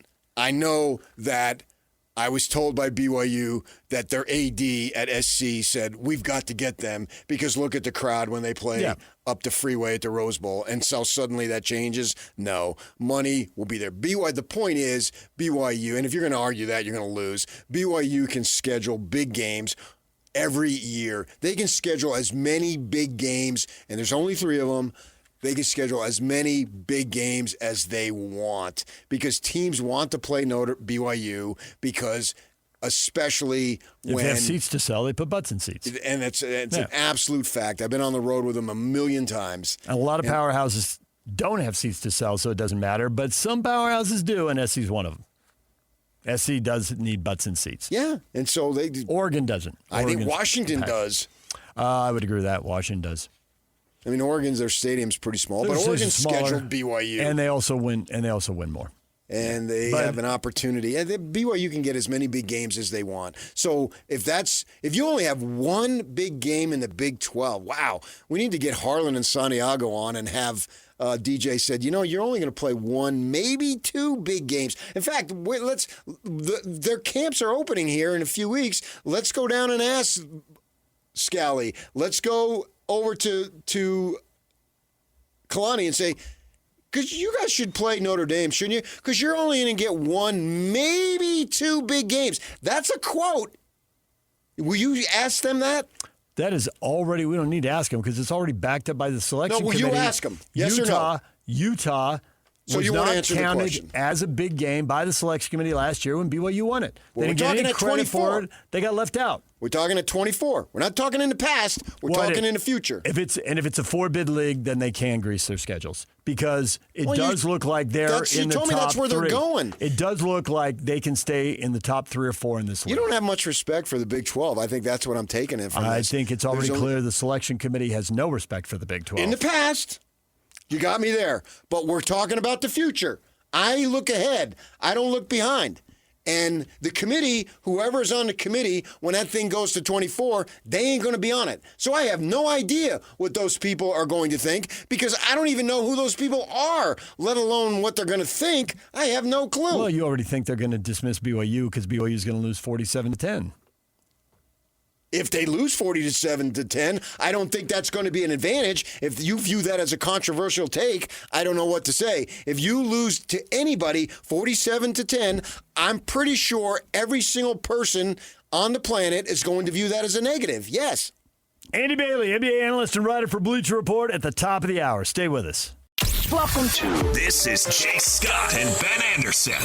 Covering the Jazz for the Deseret News, she is Sarah Todd. I don't think Jackson Hayes is the solution. Nurk, I'm not sure if he's a solution either. What do you think the Jazz do as far as center going forward? None of that is going to be a solution long term, right? But anybody that thinks that the Jazz going into this particular season being a legitimate title contender, that's not realistic. It doesn't have to be that the Jazz have the perfect center for the timeline for this team right now. This Jazz team needs to be able to prove, as constructed, that they're able to win games. The expectation is still you make the playoffs, you definitely need to be a play-in team like at worst. Yeah, down the road, the center position is going to need to be fortified a little bit, but that can happen over the next few years kind of as they ramp their way up through the Western Conference. Catch Jake and Ben afternoons from 2 to 6 on 97.5, the KSL Sports Zone. DJ and PK, it's 97.5, the KSL Sports Zone. Question up on our Facebook page. Should star players like LeBron retire as a great player past their prime? I just don't think that as much money as they make, as awesome as their jobs are, as much as it feeds this competitive desire, it's just not realistic to think people are going to go out on top. I don't know if we could even name 10 players, I mean 5, who've really gone out on top. It's just so rare. You've got to allow them to slip 10 or 20% from their prime before they're going to be convinced they can retire or should retire, and they actually do it. To me, LeBron's finally reached that point. This is the first time in his career a team has said, hey, we're not building around you, we're building around this guy. Doncic with the Lakers. So we're at a new point in LeBron's career. I would still be intrigued. I think he was good enough. I'd be intrigued to watch him play in Cleveland or Philly and chase a championship. Even though his role isn't awesome, his role's still going to be pretty big, even though he's not the guy. I'm not so sure that that's just it. I think there's other factors that go into it. Hit me with some others. Well, Byron Scott on some podcasts said that the phone isn't ringing for LeBron, and part of the reason it's not is because teams don't want to put up with the feces of Rich Paul. That has nothing to do with his ability. Yeah, I can see where there's some teams who are like, I don't want to put up with that. I get where teams would say that. Yeah. I'm not super excited to see LeBron in Miami or Golden State. It seems like a series of 82 exhibitions with no chance of really going anywhere. Yeah, but you told me that you liked watching him with the Lakers, and he was intriguing because he won a first-round playoff series. Well, they can win a first-round playoff series. The bar that you set for the Lakers is not the bar you're setting with Miami. I agree. That was also then, and this is now. Now that I've seen What's the difference? Although it's fine, I think he's going to slip. What do you mean? Now that you've seen that, you saw that for several years. Yeah, and they were a mess in there, and he had his one championship. But yeah, they were. But it also, so now you're done with it? Well, I think after 5 years of seeing the same thing, the 6th year, that's too much for me. I can't take it. I agree. There's always a line where it's drawn and you cross it. You can't agree with a question. You can agree with a statement. Well, your question had a presumed answer to it, and I'm agreeing with the presumed answer. What was my presumed answer? That I've had enough. I don't need to see him. I just love poking holes in your I don't need to see him with the Lakers anymore. I would watch him with Cleveland and Philly, and if it blew up, I would stop watching him. That's a different story. I'm talking about because I agree with you. The chances are, as far as winning goes, appear on paper now today higher with Philly and Cleveland than they do with Miami. Understand that, right? And that's why I'd like to watch him in Cleveland and Philly. I would be more likely to turn on the TV, and I hope he comes back and does one of those two things. But the story in Miami is the story we've seen for the last half decade. Yeah, and I got tired of watching with the Lakers, and I wasn't. But you didn't get tired just watching it 2 months ago? I was intrigued that they won the playoff series with Houston in the first round. I was Which didn't have Kevin Durant. I know, yeah. Houston, and Durant's another guy. And they've got just keep going around. They've got their flaws. I don't know that the Eastern Conference has its flaws. It's not super deep with a bunch of great teams, and I don't know how far Cleveland and Philly go with them. Maybe they'd go out early. Yeah, I think you're overestimating Cleveland. I may well be. That may have been their shining moment against mediocre competition and their high water mark, and they can't get back to it. That may well be. But nonetheless, I'd watch to see if it was or it wasn't. And I'm totally with you. Should I be going? Well, I mean, neither one of us gamble. But if I were a gambler, is that the kind of bet I'd be like, oh, Cleveland's going to the finals now? No, I'm not sure I'd convince myself of that. So you would not watch Miami with Giannis and LeBron? The league will force you to watch Miami. You have to make a conscious decision like you did in 1999 with the RSL team. 2005. Oh, 2005. He remembers when he made that conscious decision. 2005, 2006. Jay Scott, the manifesto is for you if you're listening. And you would have to make a conscious decision not to watch because they would shove that in your face 1,000 times. They would. Face. The thing about LeBron, LeBron? The thing about Giannis is he doesn't play that much, and it seems to be going down. Certainly last year did, but he's only played 70 games once since the pandemic. And Philly is going to be much better. Giannis is Cal Ripken compared to Joel Embiid. So Embiid's out, but they've still got like 4 players I want to see play. And they never go anywhere with those guys. Well, Brown just got there. And Edgecombe's only been there 1 year. Brown went nowhere with Boston. That's why they got rid of him. No, he wanted to be the man. He won a title. He went to multiple conference finals. When he was a backup in terms of being the man. When he was the number 2 guy on the team, not the number 1 guy. The backup. Well, in terms of being the man. When you say backup, you're usually down to like the 6th guy on the team. When I said in terms of. You got yourself We there. make a big deal about pronouns. I think we need to start making a big deal about prepositions. Prepositions, in presumed terms answers. Of, but that's a conjunction. Also. Conjunctions. And In. You only heard and stopped when I started the preposition. Yeah. Prepositions are very important in the English language. In that case, on that occasion. Whereby thereas. Oh, it's a legal document? Yes. Why do they have such jargon? Nobody talks like that. Court cases, precedent. That's we were why. using them in the 1800s and they haven't changed. Whenever you hear a date in the courtroom, it's always on or about, just in case there's a typo and they missed out. So on or about. You got to throw in the or about to cover yourself. Andy Bailey, NBA analyst, writer for Bleacher Report. What does he think of the Summer League? What does he think of these offseason moves? What does he think LeBron ought to do? Well, you got questions for Andy next. Stay with us. DJ and PK, it's 97.5, the KSL Sports Zone, and we are joined now by Andy Bailey. Andy, good morning. Good morning. Thanks for having me, guys. NBA analyst and writer for Bleacher Report. He's been on the show many times, and here we go. You have had a chance now to look at the Summer League, check out the guys. Have you changed any of thoughts? Have you further developed or sharpened any of your thoughts about Darren Peterson or any of the top players in the NBA draft? It's always dangerous, right, to overreact. But it's to fun. Summer League. It is fun. I'll give you that. I think at the risk of exciting your audience, I think Darren Peterson looks better than I thought he would. I think the shooting percentages last time I checked weren't great, but I'm not that worried about that in his first couple of Summer League games. There's like a fluidity to his game that I think is really exciting.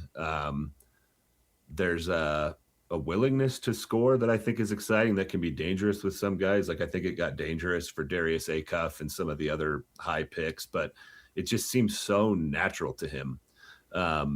I actually had to write an article a few days ago predicting who the 30 best players in the league will be in 2030. And I'm pretty sure I wound up putting Peterson ahead of Debonsa. And I still think Debonsa is going to be really good too.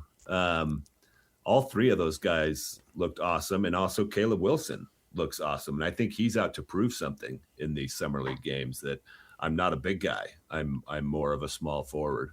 So there's been a lot of interesting stuff in Summer League. I think the one who looks the most natural to me, though, is probably Peterson. Yeah, okay, I can buy that because I said, well, I had heard, not just what I say, but about after the Jazz investigated the health issues, that they felt that he was the most skilled player in the draft, and we'll never know this, but they've told people, and it's gotten back to me, that there was a good chance if they had the number one pick, they still would have taken him over Debonsa. Now, it didn't come to that, so it can never be proved, and it doesn't have to be proven. You got your guy going forward. As I look at the composition of the roster, and I was doing some TV stuff yesterday, and the thing that I was saying on there was that I thought that maybe not this season, but what I want to see, so that'd be the 27-28 season, is I would suspect, assuming the roster stays the same, which, just for argument's sake, as perimeter players anyway, that there's no reason why Peterson is not the leading assist guy on this team. What do you think of that? Because his ability to create is really good. I had a feeling that's where you were going with that. And in my mind, I was agreeing with you ahead of time. I like Keontae George. I think he has a long future in the NBA. I think he really proved that last year. But I had similar thoughts watching Darren Peterson in Summer League. I think one of the things that was maybe missing for him at Kansas was not playing with the ball in his hand. He said that. Yeah.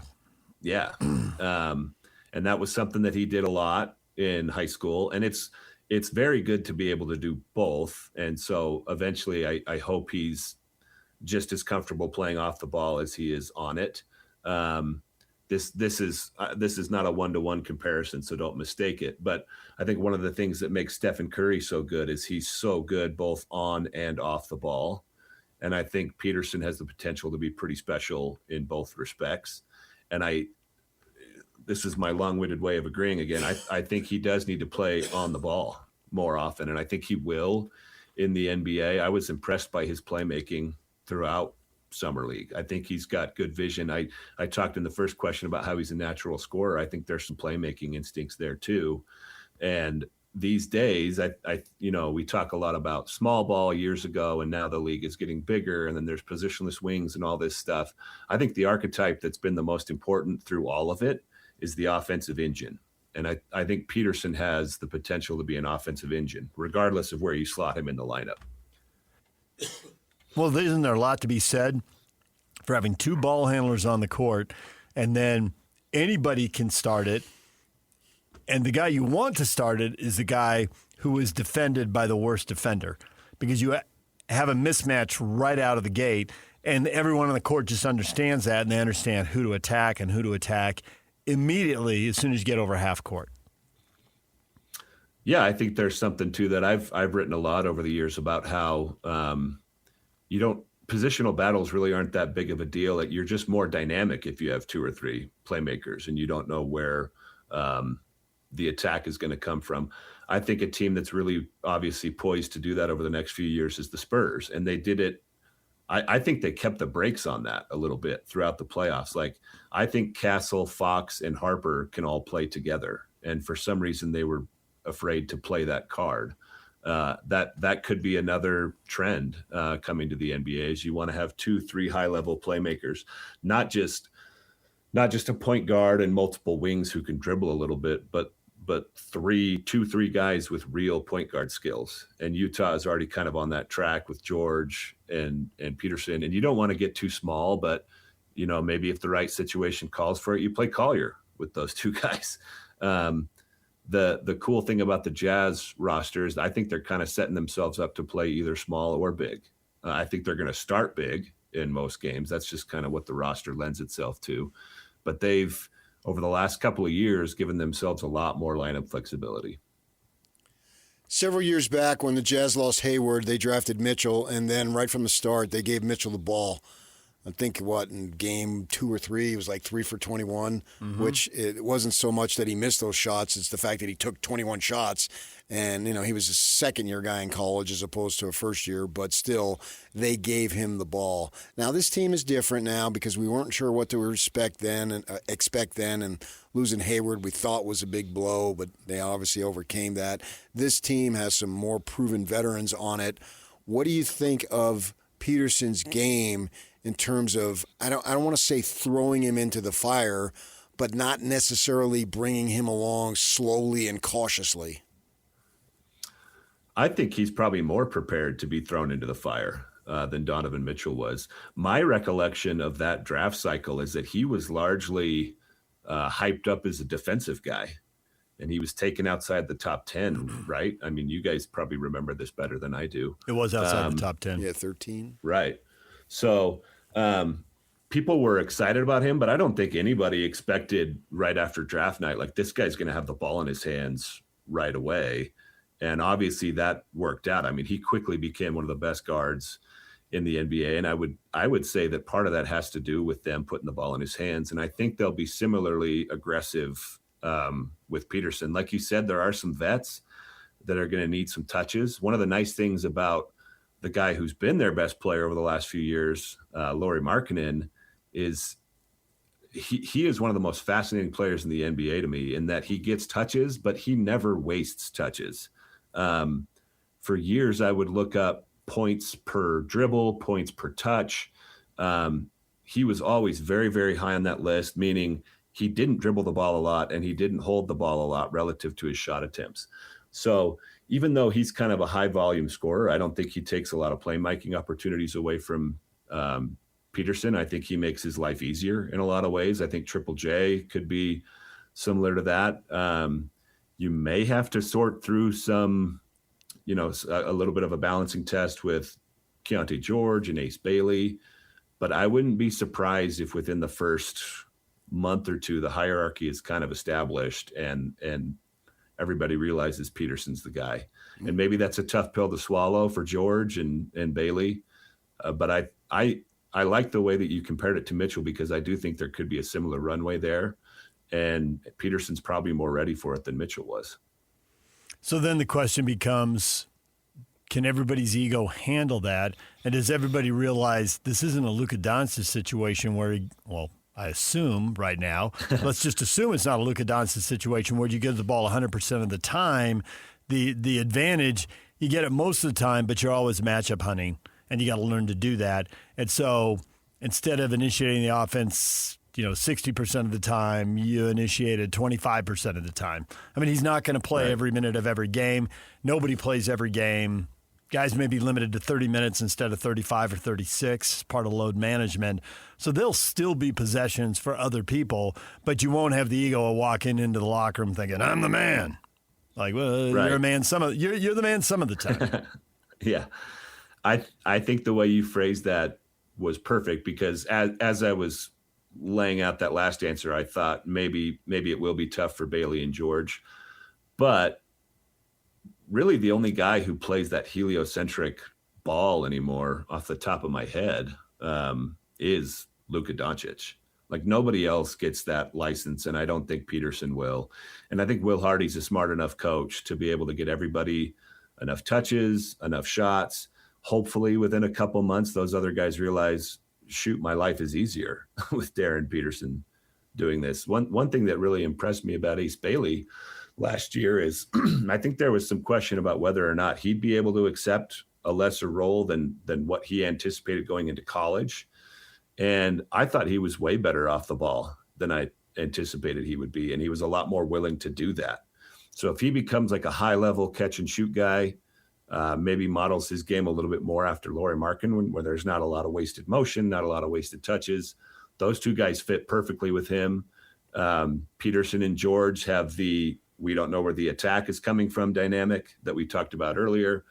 And then you kind of sort out the center minutes. I know a lot of people are worried about Jaren Jackson playing the 5 because he can get kind of bullied on the boards, but I think they're just so fast and versatile if they go Jackson and Markkanen at the 4-5. They'll probably start with Nurkic, I would assume. But again, they just have so much lineup versatility now that they didn't a couple of years ago. How big of a blow do you think it is to not have Kessler? I think it's a real blow. I think they're pretty well set up to absorb it. I wrote a lot in the lead up to his deal with the Lakers before we knew that's where he was going to go. I just kind of assumed he was going to be on the Jazz. I assumed they would match whatever he got. Like, it wouldn't be too big of a deal. And they would just have a ton of depth in the front court. But I always had this little caveat as I was writing about the Jazz that they have a lot of bigs. Like, I still kind of like Kyle Filipowski. I think he can play real meaningful NBA minutes, and they have enough guys that can play 3-4 or 4-5. I think if you wanted to get real creative, you might even be able to throw Ace Bailey at the 4 for some minutes. So I think they have the depth to absorb that blow. I think it would have been nice to have Walker Kessler. He improves your depth. He improves your rim protection, your rebounding. I think he's a pretty good finisher, but they can absorb it. And at the price that LA was offering, I don't know how Utah could have said no to that deal.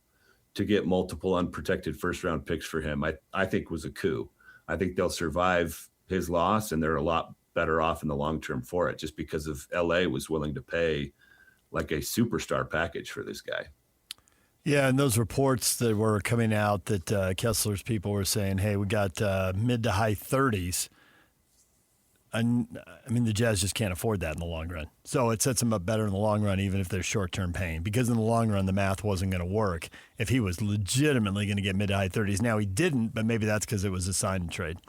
And maybe that he lost a little leverage there. Yeah, and I think that's going to be a consideration that every team has to make going forward. And I think we're seeing a little bit of the squeeze this offseason. Over the next 4 or 5 years, I think it's going to be a lot more rare to have multiple. I mean, Kessler wasn't in this range, but even having 2 max guys, which was kind of the norm for a long time, may not be possible anymore. I kind of like that. There's so much about the second apron that I don't like. There's so much about having what is basically a hard cap that I don't like. But I do kind of wish that talent was spread a little bit better across a roster than it has been over the last few years.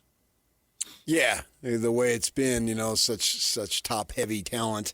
and then what do you got underneath it?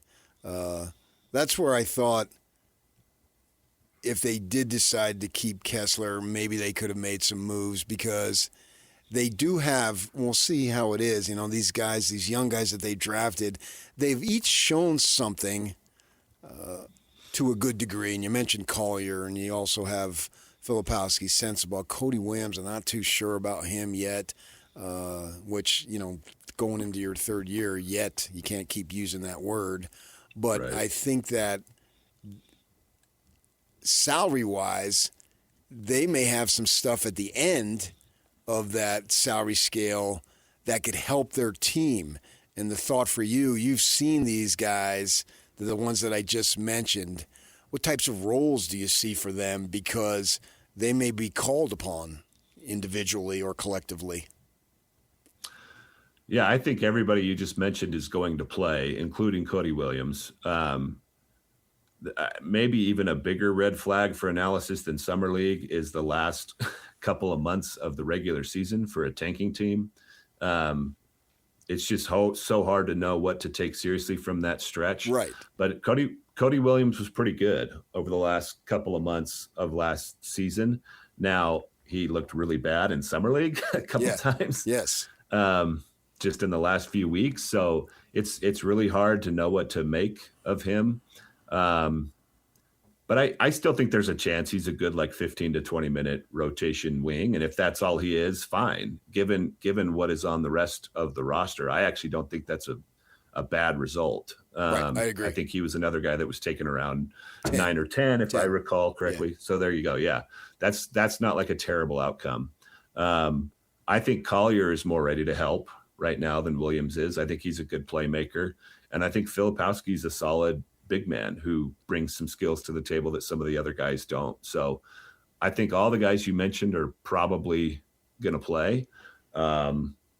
This is a team suddenly, it's so funny because for years they were toiling in not even mediocrity for the years after they traded Gobert and Mitchell. And this summer, even after losing Kessler, I feel relatively confident that this is going to be a good competitive team. In the West, I don't know if that means much higher than the play-in, but I think they're going to be in the mix for at least a play-in spot.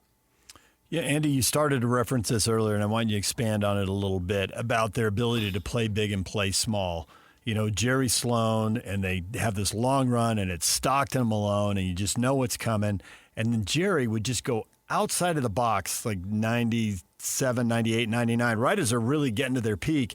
He was sitting Stockton Malone, and he was playing Brian Russell and Shandon Anderson and Howard Isley, and it was just totally different, and they were running way more. And I just felt like it was a shock to a team. They're prepared for something else, and they just literally, it was like watching somebody who never drove a clutch, just grinding gears, trying to change in the middle of the game, and they go on runs with Stockton Malone sitting on the bench. It was unreal, and I just wonder, is there a role? This team has so much size, and we've been looking forward to it, but is there some weird Ace Bailey, Cody Williams, I don't know, put a couple other younger, smaller guys out there, and it just looks totally different. And they really defend and they try to run. Is there something in that, or am I trying to make up something that doesn't exist?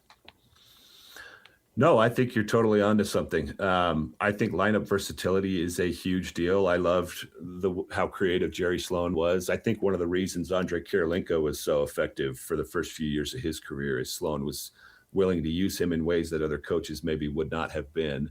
And another thing, the Thunder, I think one of the things that made them so good over the last couple of years, especially the year they won the title, is they could shapeshift.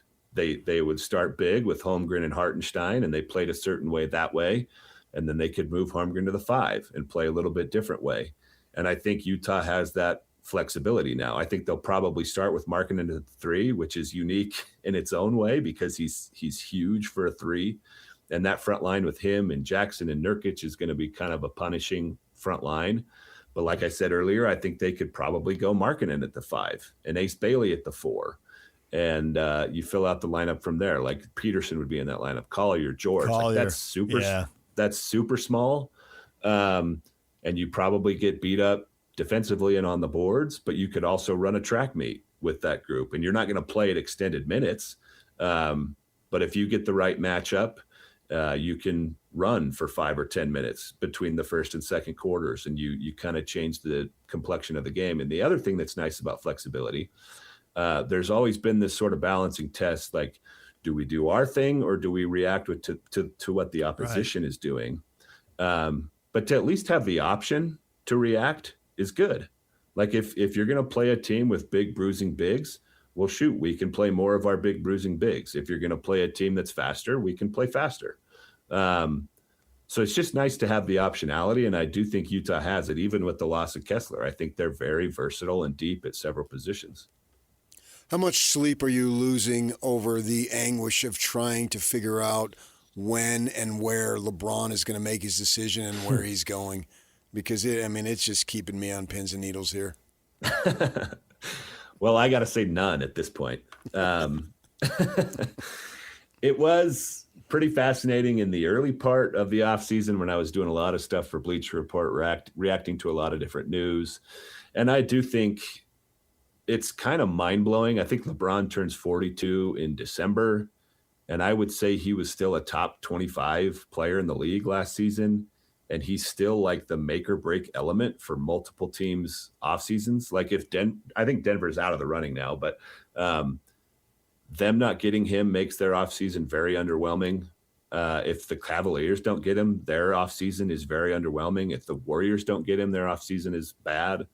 So it is fascinating that he still commands this much attention and he's still going to be an impact player. But I think what makes it less exciting than the previous ones, obviously, other than just age, with the natural effects of that. Whatever team he goes to, I think everybody's still going to be looking up at the Spurs and the Thunder. Those two teams look like juggernauts now and in the foreseeable future. And with apologies to the Knicks, like they could still very much be in the mix when we get to the end. I don't think LeBron is going to drastically change the title picture. And so that's changing the way people are looking at this. I would prefer to see him go to Cleveland or to Philadelphia. I don't find Golden State and Miami nearly as compelling. Am I up in the night? Am I missing something? What do you think? I like Cleveland. I think it's the coolest story. A lot of people are like, well, he already had his storybook ending in Cleveland, and if he goes back there and doesn't win, it ruins it. I don't think that's true. I think it's kind of fun for him to finish up at home. Miami is interesting from a pure talent and fit perspective, but the lack of shooting between him, Bam, and Giannis would be a big concern. Golden State, I actually do think is a cool story, but not a basketball threat. I just think they're too old. And the best basketball fit is Minnesota, but that seems like the most far-fetched. Like he's really going to go finish his career in Minnesota. That's just really hard to imagine, with apologies to the people of Minnesota. They're fine people. Yeah. One of my best friends lives in Minnesota. Yeah, I gotta clear myself there. I think Cleveland is the best. Like if you combine story and basketball fit, I would go Cleveland. And I think Cleveland would have, I wouldn't say a great shot at a title, but they'd have an outside shot. Andy, we'll leave it right there for now. Thanks for joining us. We will talk to you again. Enjoy 6 or 8 weeks of no NBA breaking news and a chance to relax and put your feet up and not be on alert checking your phone at all times. Outside of LeBron. Yeah, you got one more, one more thing. Maybe he'll wait till like January or something. It's probably half season. Thanks, Andy. All right, thanks, guys. All right, DJ and PK, it's 97.5, the KSL Sports Zone. Coming up next, we'll get you up to everything you missed in this show, including the stuff that's happening right now as the show goes along. We'll update you on the Open Championship. Rory McIlroy out on the course. Stay with us. Next. Turn it up. Let's go. It's a new era for sports radio in Utah. This is the all-new KSL Sports Zone. As always, DJ and PK kick off your mornings from 6 to 10. Then introducing the newest addition to the KSL Sports Zone. The coach, Tim Lacombe, joins Scotty G every day from 10 to 2. And as you wrap up your day, Jake Scott and Ben Anderson are there with the best sports talk in Utah from 2 to 6. Live and local, all day, every day. Your home for the best sports radio in Utah is live, on air, online, and on the KSL Sports app. This is 97.5, the KSL Sports Zone.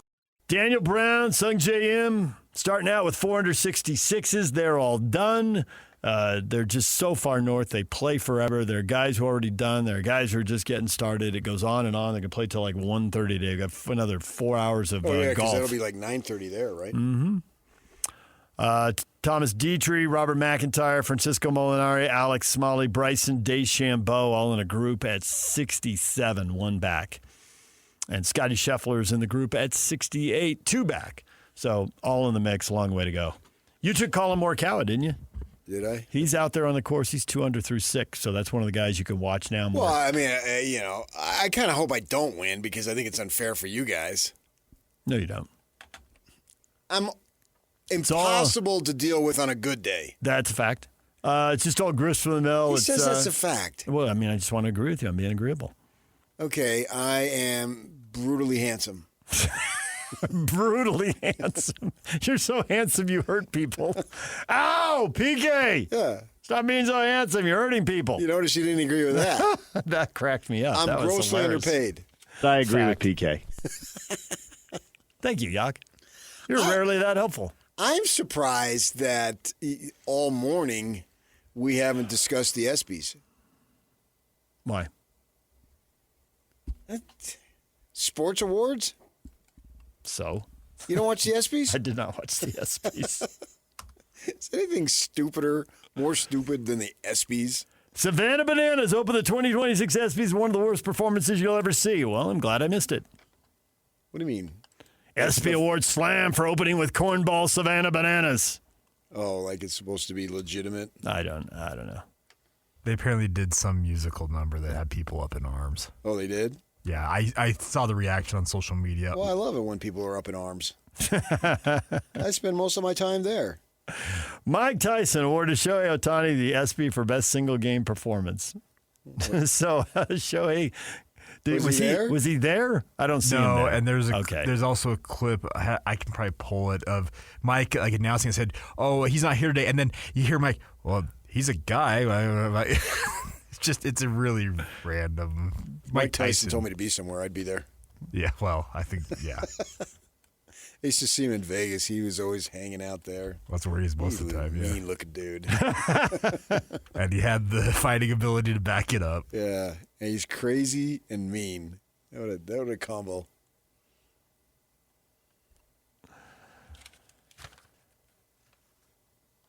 Open Championship updates will continue throughout the day. Brian Taylor and Bob Casper will join the other shows here later today and get you your Open Championship updates. So stay with us for that. Yeah, this is time when I get up Sunday morning early and turn on the TV.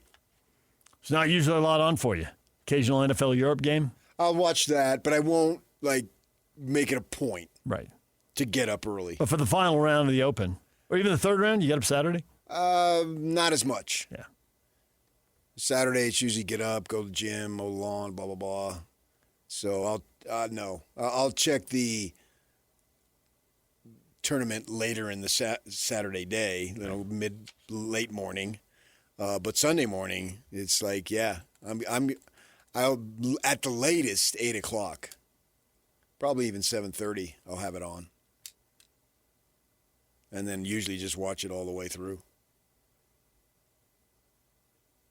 And it ends a little earlier than the first couple rounds.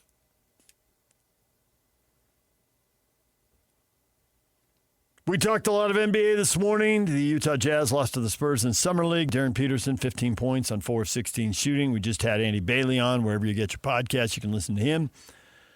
And his take, he's not worried about the shooting percentage now. Summer League shooting percentages, gives you something to think about later on and see how it works. But again, he goes to the guarantee you he's going to have plenty of 4 for 16 games in the NBA. Everybody does. He goes to the ease with which it just looks so smooth out the there. word natural that he used. Yep.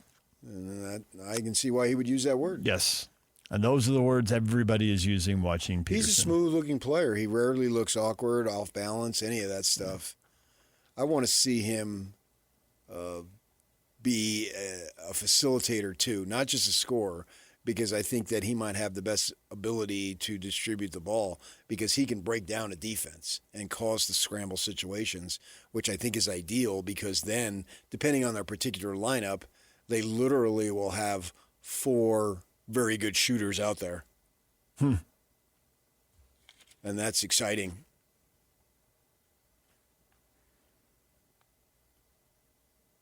Listen wherever you get your podcasts. KSLSports.com. Go to YouTube.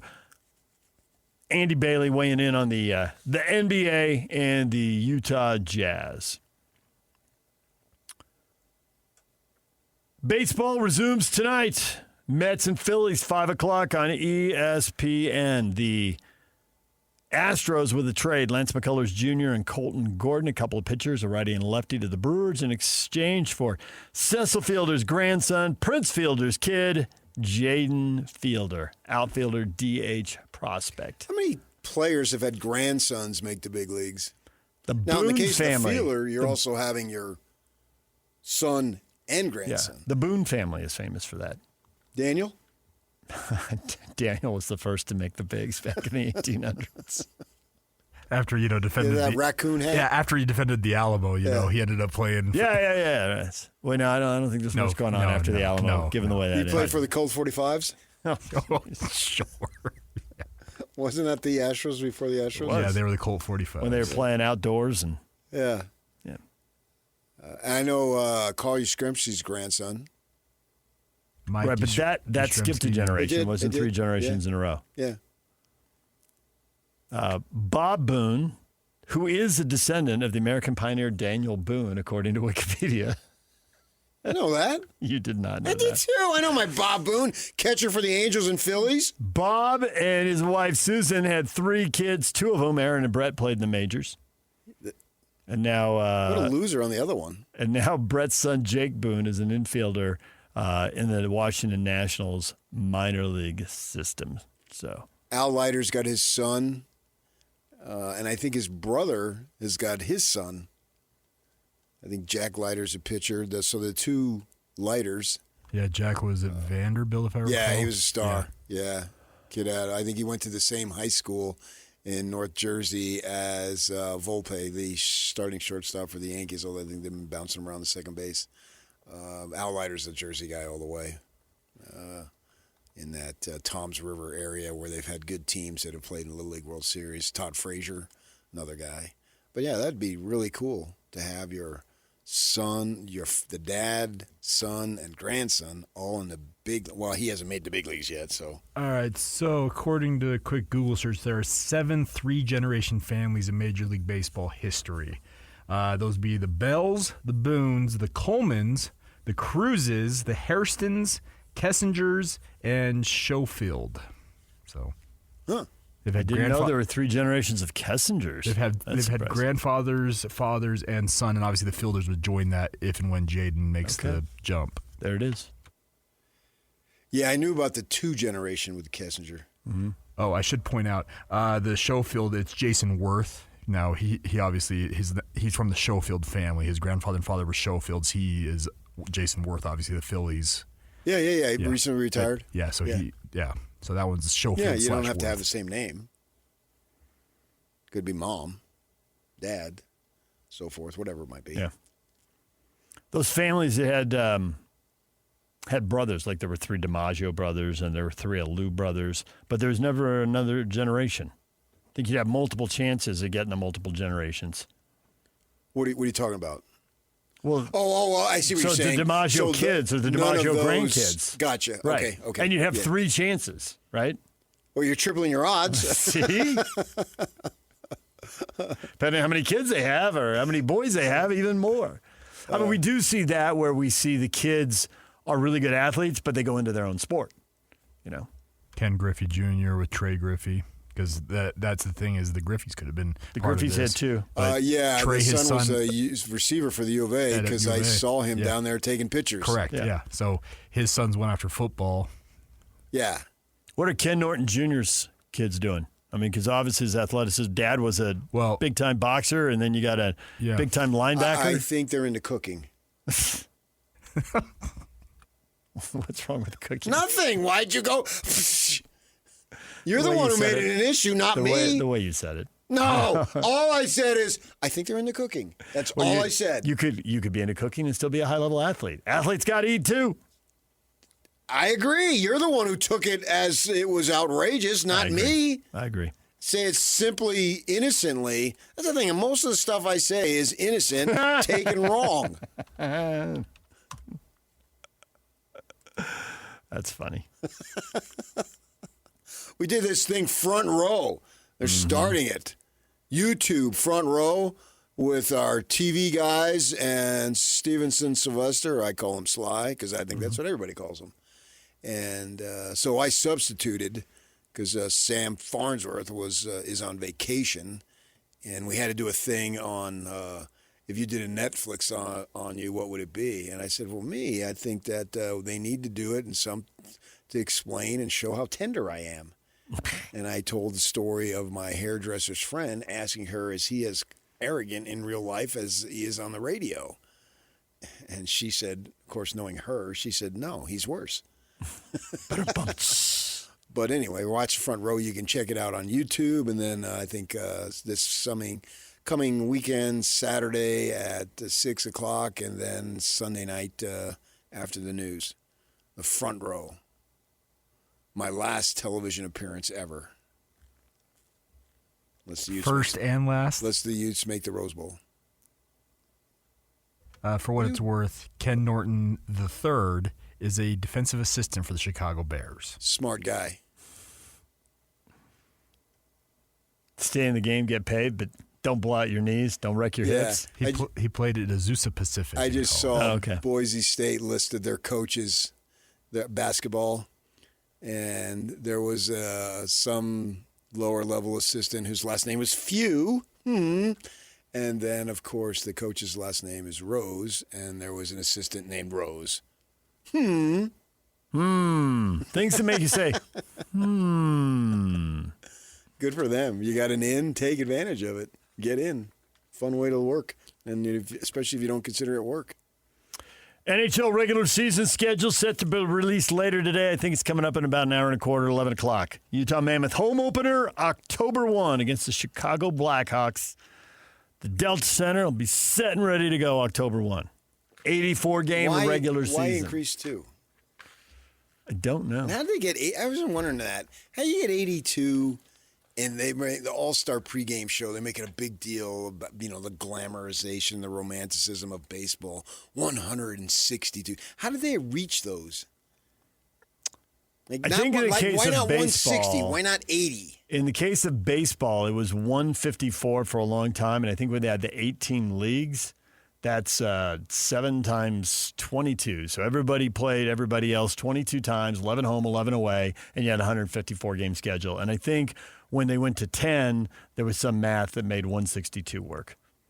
It certainly worked at 12. Okay, but we're long beyond 10. And they just didn't want to mess with it anymore. And also I think that they were having problems. Like if you put in more games, do you go later? Because they're adding more playoff rounds, so it's hard to go later, but it's hard to go earlier in a lot of parts of the country. So I think baseball is constricted by weather. To your point about basketball, I think at one point basketball had 78, and then it went to 80 and 82, and I don't have the first idea why. That was, by the time I was following the NBA, it was an 82-game season. And now you got calls for them to contract games and pull back from 82. And nobody wants to give up the money. You're right. And football went from 12 to 14 to 16 to 17, and now we're all expecting 18, and it's just money, money, money. And PK, to your point, the 84 for NHL, there is some thought out there. It's not been confirmed by NHL, but they're considering expanding into Texas and going back to Atlanta. The thought is that they can add a couple more games to the regular season and prepare potentially for more expansion. Money, money, money. The answer to all your questions is money. If money's there, don't leave it there. Take it. Take it. Don't leave it on the table. All right. I get it. All right, your feedback next. Stay with us. DJ and PK, it's time for your feedback. What have you got to say about today's show? You want Notre Dame to regularly play BYU? Lefa Tavaga, yes, that is the true holy war. Jade, the top 2 religious programs in the country, it'd be an epic rivalry. Curtis, yes, definitely. Scott, that'd be way cool. Get ready for tickets to be even more expensive than they already are. assuming you can get home games. The last home game was hard to schedule. Maybe they're in a different place now. Well, this one seemed easier to schedule. USC rivalry went away. They had a hole in their schedule. Stanford signed for a couple more years. If it goes away, there'll be another hole in the schedule. No, I think that Stanford wants it. So they'll get that. So right now they play 5 ACC games every year. Stanford is 6, even though they're in the ACC. It doesn't count as the ACC game unless it's part of their natural rotation. Navy's 7. Then what? They have, I think if you go even 2 years out, Notre Dame's still looking for games. Oh, I say BYU, schedule them every year if you can. That's not what you've been saying all morning, but thanks. You're looking ahead to the 2014 playoff. I think at that point, they'll have enough strength of schedule to be top 3, top 4 in the league and get in. Oh, I would be surprised if they didn't, even though you think they'll only have 1, maybe 2 big games in the Big 12. They're just not getting credit for, even last year they didn't get credit for beating Utah. And that looks like a really good win to you, and it looks like a really good win to me, and it didn't even enter the national discussion. Oh, I think they entered the national discussion. I think 2 years ago they didn't. Last year they did. It was all that's why they wanted to play Notre Dame and BYU in the bowl game, because BYU they certainly were in more than the year before. So I think it was the negative overruled the positive. Then they need more positives. So play Notre Dame and beat them. Well, duh. Then play Alabama and beat them. Play Ohio State and beat them. Sure. Alabama and Ohio State don't want to play you. Then I was surprised what what really brought up here is that because Ohio State's playing Texas in 2 gimmies. Maybe they can get Ohio State out this year. But Ohio State's lined up teams like that. But it's much higher profile. Ohio State like teams. There's nobody like Ohio State. They're available. If Utah could play Michigan twice and actually more than that, pretty sure BYU can too. Ohio State, to their credit, home and home with Texas, followed by a home and home with Alabama, followed by a home and home with Georgia. Okay. Good work. And then take us to 2032, 34, 36. Life goes on. After that, they could. That's it. BYU could go get them. Get them for the early to mid-2030s. That's what I'm talking about. You can't live in the past. I'm in the future. I'm already in the 2030s. Right, but you told me there's no way Ohio State would do it because they have Texas on their schedule. No. And Texas and Alabama and Georgia. And then when I said when that's over, go ahead and do it. If BYU wanted to play Ohio State, absolutely they could play them. And if you're so worried about go ahead and beat them, then just play them back there because that would be even bigger. And then you'd have 1.5 big games on your schedule. Go to the horseshoe.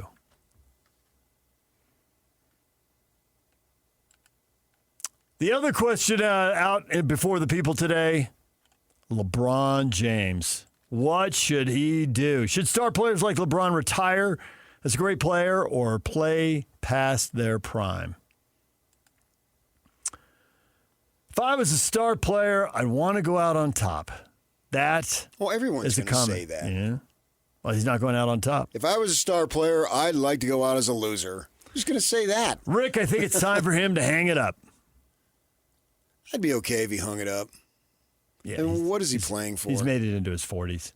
He's got multiple titles, $1 gazillion, the scoring record. I mean, if he wants the attention, just do podcasting and go to Jay-Z's concerts and dance your heart out. And I mean, he certainly likes the spotlight, and so be it. Sam says his ego is as big as the Great Salt Lake. Well, at least the old Great Salt Lake. But that's shrinking. That's it, yeah. I don't think his ego is shrinking. Well, the old GSL. Everything gets more pronounced the less time you have to do it, whatever it is. Like I'm down to my final few shows on radio, and I'm valuing each and every one of them.